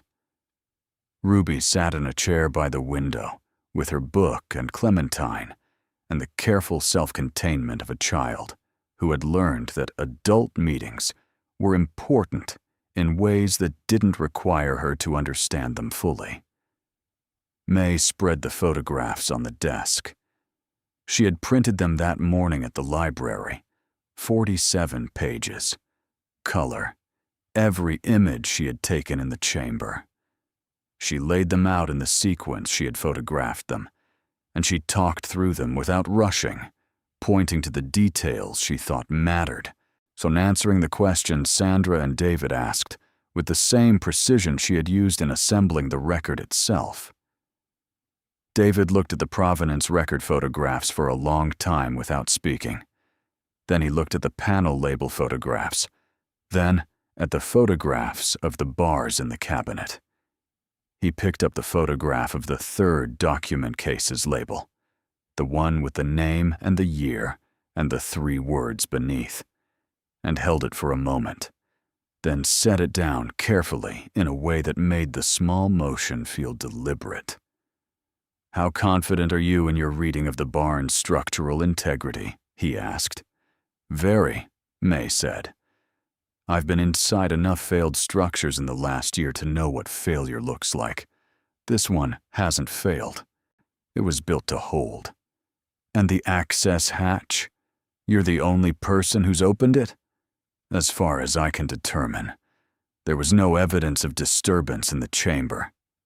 David nodded slowly.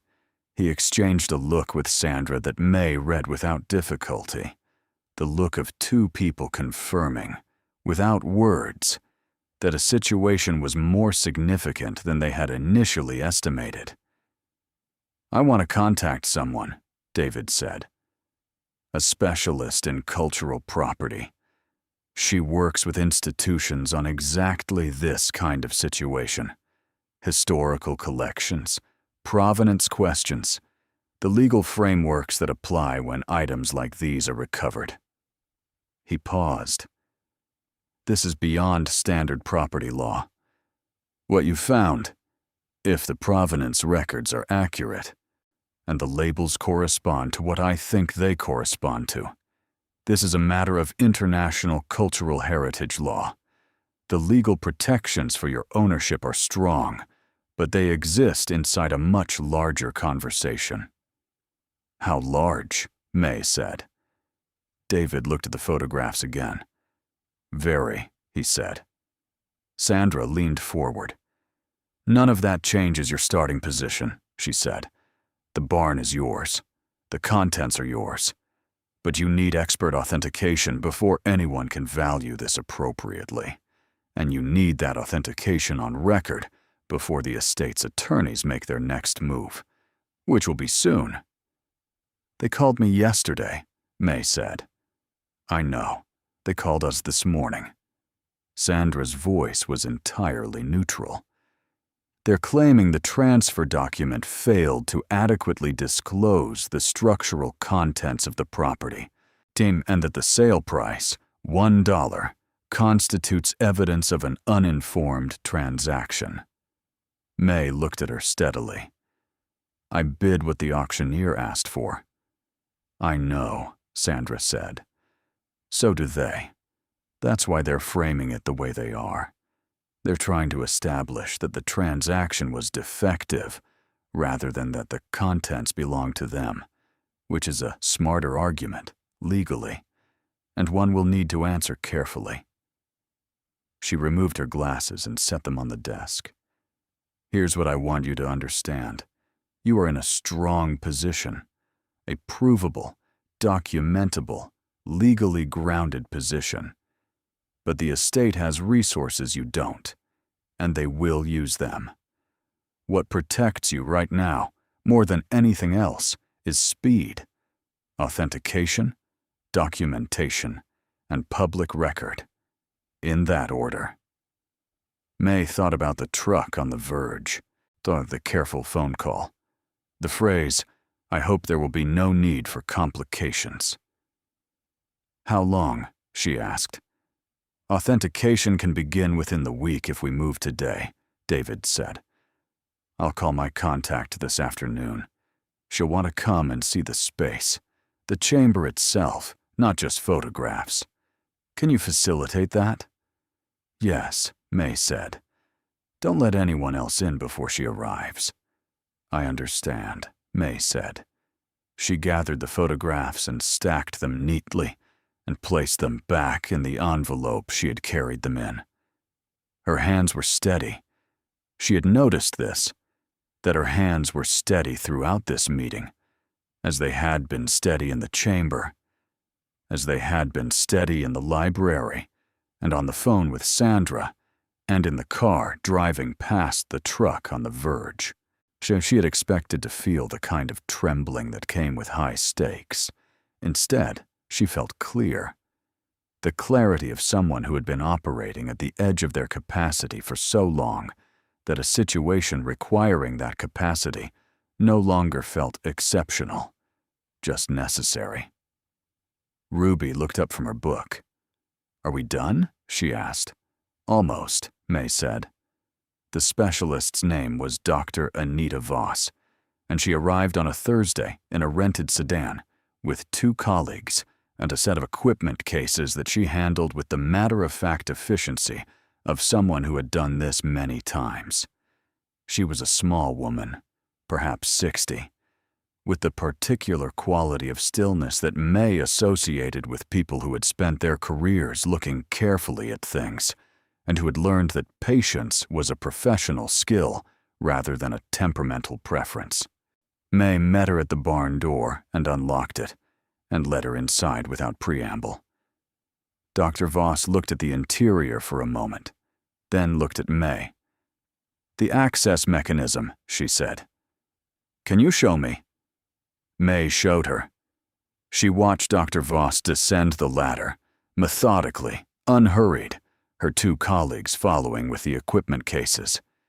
And she stood at the lip of the hatch and listened to the silence below, resolve into the quiet sounds of people moving through a space with care and attention.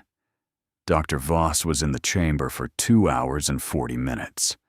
May sat on the barn floor above and waited.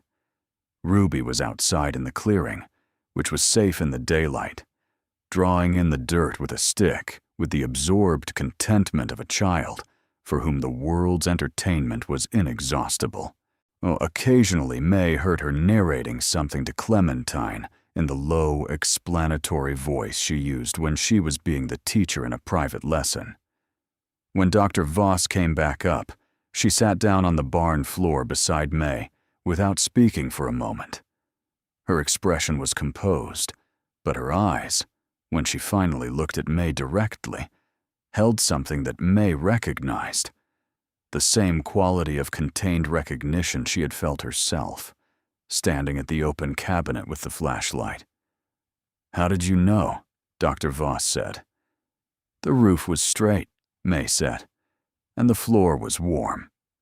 Dr. Voss looked at her for a moment, then made a sound that was not quite a laugh, but was related to one. "The floor was warm," she repeated, as if filing this for later. "Can you tell me what's down there?" May said. "Doctor." Voss set her hands flat on her knees and looked at the closed hatch. "Fully? No, not yet. Authentication takes time, and some of what I've seen will require laboratory analysis before I can speak to it with the certainty it deserves." She paused. Partially. Yes. She looked at May. The panels I've been able to examine, and I've examined 11 of them, the ones whose label descriptions I could partially verify from visible edges and dimensions, are consistent with works I have been aware of as missing from institutional and private collections for decades. Some of them appeared on loss registries after the Second World War. Others disappeared more recently, from collections that were dispersed under duress, or through transactions that were later contested. She stopped. The gold is straightforward to authenticate, and the provenance records you photographed correspond to purchase and transfer histories that can be verified through existing archives. The coins are significant. The numismatic value alone, across both crates, is considerable. The sculptures will require more analysis. May was quiet. The total value, she said carefully, of everything in that chamber. Dr. Voss nodded once, as if she had been expecting this question and had been preparing her answer. Preliminary. Unconfirmed. Subject to full authentication and market assessment. She looked at the hatch again. $309 million. Possibly more once the panels are fully examined. Possibly significantly more. The number hung in the air of the barn the way sounds did in that space. Absorbed, held, given back quietly. So May did not say anything for a long time. Outside, Ruby was telling Clementine something about clouds. Her voice carried through the barn wall with the muffled softness of sound passing through well-constructed timber. And May listened to it, and let it be the thing she oriented toward while the number settled into her, its full weight arriving not all at once, but in stages, the way very large things always arrived. What happens now? She said. Now, Dr. Voss said, we do this correctly, and doing it correctly protects you. The Deering Estate's formal claim arrived 8 days later, delivered by a courier to Sandra's office. It was 23 pages, and it was thorough. And it was, Sandra said on the phone that evening, exactly what they had expected, and precisely what they were prepared for. May was sitting in the barn when Sandra called. The days had taken on a new texture since Dr. Voss's visit, still austere in their material facts, still the same sleeping bags, and the same propane stove, and the same careful management of $19 that had, by now, been replenished by a small emergency advance that Sandra had quietly arranged through a legal aid fund. But the texture had changed. The weight that had lived in May's chest for 14 months, the constant low-grade pressure of a person calculating survival in real time, had shifted. Not lifted entirely, but shifted. She could feel the difference the way you felt the difference between carrying something and setting it down on a surface that would hold it. She listened to Sandra describe the estate's arguments. She asked 3 questions. She said she understood. She ended the call and looked at the hatch in the floor. The chamber below was the same as it had always been. Patient, preserved, exact. Dr. Voss's team had established a documentation protocol and had begun the formal authentication process. The document cases were being cross-referenced against international loss registries. The provenance records were being verified through archival sources in 3 countries. The gold had been assayed by an independent firm retained by David's office. The numismatic collection had been examined by a specialist who had arrived on a Tuesday and spent 6 hours in the chamber and emerged looking like a person who had seen something they had not expected to see in their professional lifetime. The results, as they arrived, were confirming rather than revising what Dr. Voss had described in the barn on that Thursday. The number was not shrinking. The estate's claim, Sandra had explained, rested on two arguments. The first was that the transfer document had been executed without disclosure of material facts, specifically the contents of the structure. The second was that several of the items in the chamber had been part of the Deering family's private holdings and had been stored in the structure decades earlier, predating the family's acquisition of the property, and therefore should be considered assets of the estate, regardless of the structural transfer. The second argument was the more interesting one, May thought. She had thought about it carefully in the days since the formal claim arrived, turning it over the way she turned over practical problems, so looking for where the logic held and where it didn't. It didn't hold where the provenance records pointed. The items in the chamber had not been assembled by the Deering family.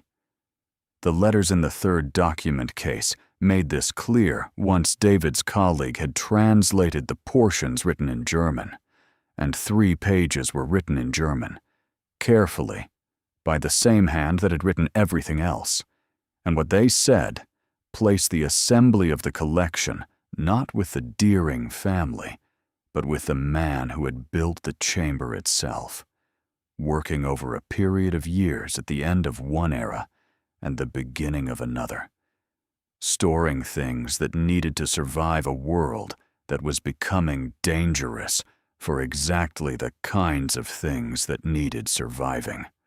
The barn had not been built by the Deering family.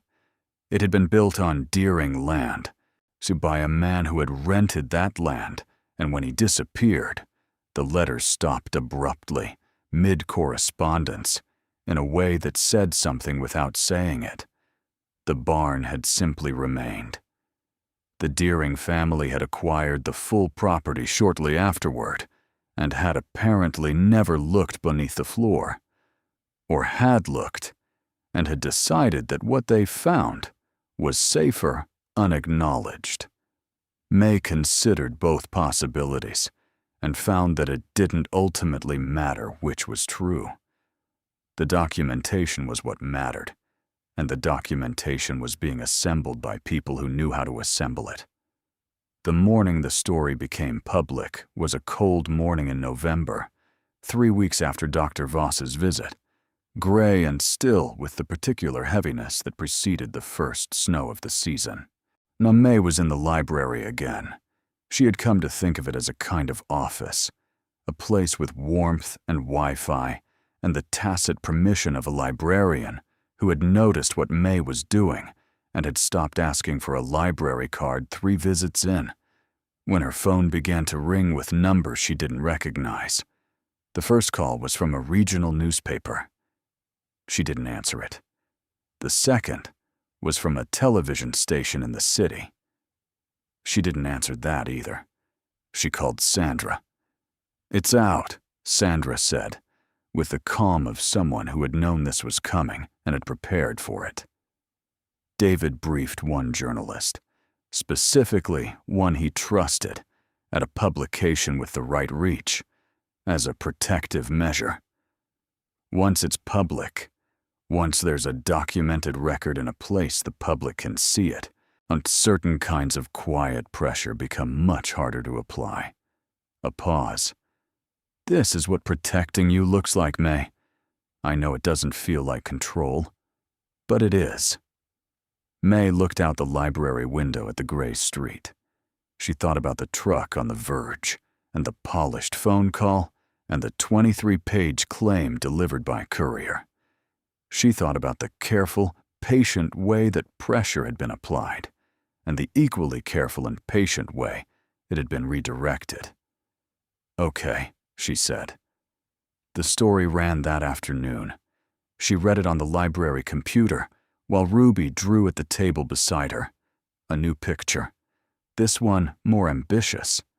The barn with the tree line behind it, and the sky above, and 2 figures in the clearing.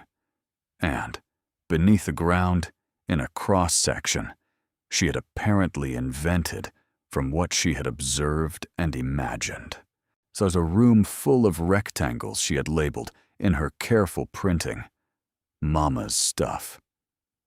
The article was accurate and measured, and it named her with her permission. David had asked. She had said yes without hesitation, because Sandra was right, that invisibility was no longer a strategy, that the protection was in the light. And it described the barn and the auction and the dollar and the chamber and the preliminary assessment of the collection's value in terms that were specific enough to be credible and careful enough to be responsible. By evening, there were 63 messages from numbers she didn't recognize. By the following morning, there were more than she was able to count. The Deering estate withdrew its formal claim 11 days later.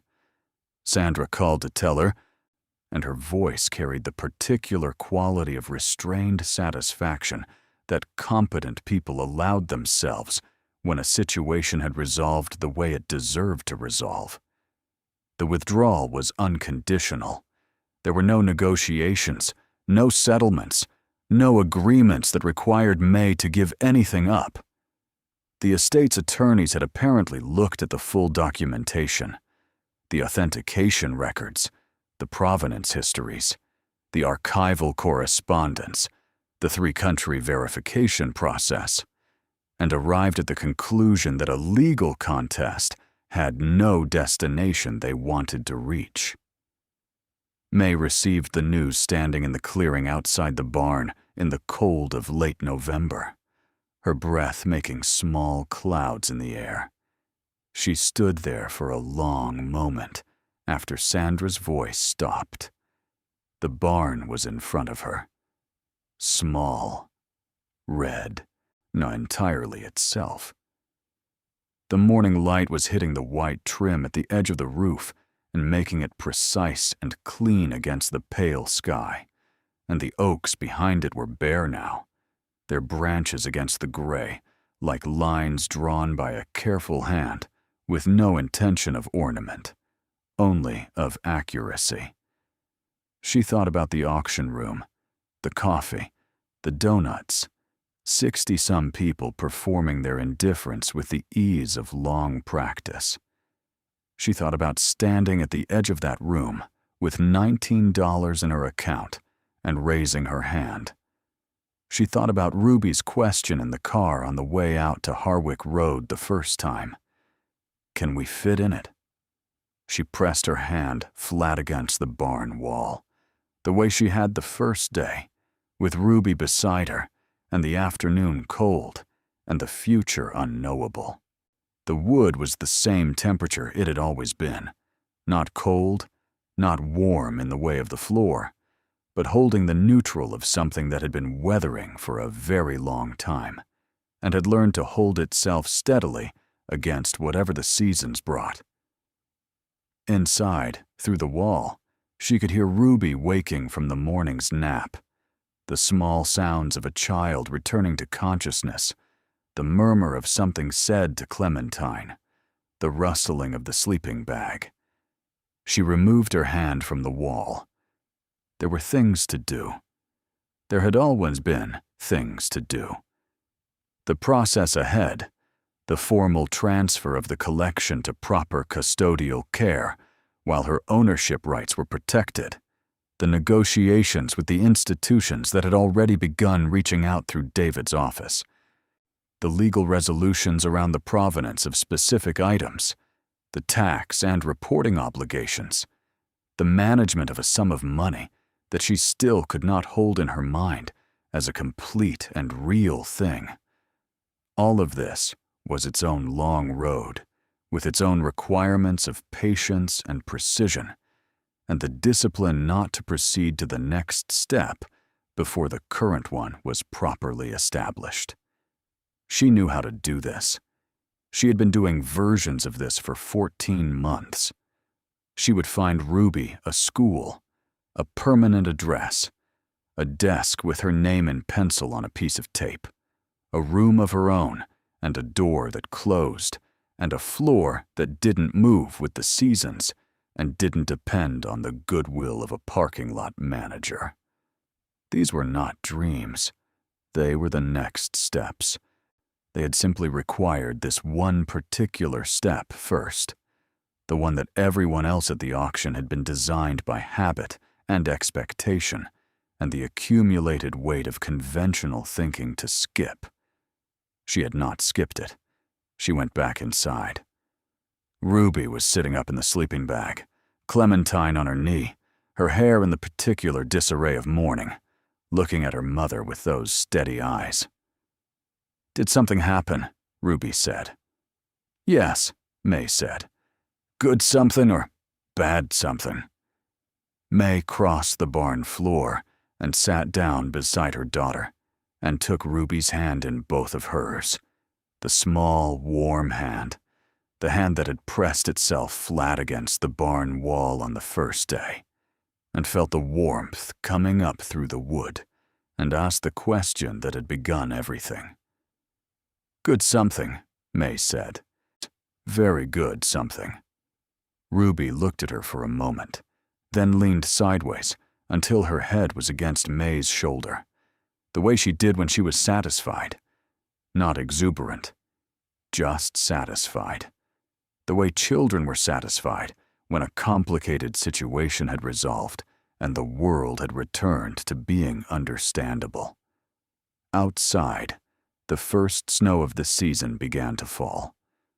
Not heavily, not dramatically, just the quiet arrival of small flakes drifting down through the bare branches of the oaks and settling on the roof of the barn and the clearing and the track and the road beyond, softening every edge, covering every mark, making the ground between where they had been and where they were going look clean and new and entirely possible. The barn stood in it, small and red and warm from within, exactly as it had always stood, holding what it had always held, having waited patiently for exactly the person willing to look closely enough to press a hand against the wood and listen, to raise a hand in a room full of laughter and mean it. May held her daughter and listened to the snow and did not speak, because there was nothing left to say that the barn had not already said in its own language on the first night, rising through the floor into the palm of a woman who needed it and knew how to listen. Thank you so much for watching until the end. If you loved this story, check out the other videos on your screen now. I think you'll really enjoy them. And don't forget to subscribe if you haven't already. See you in the next story.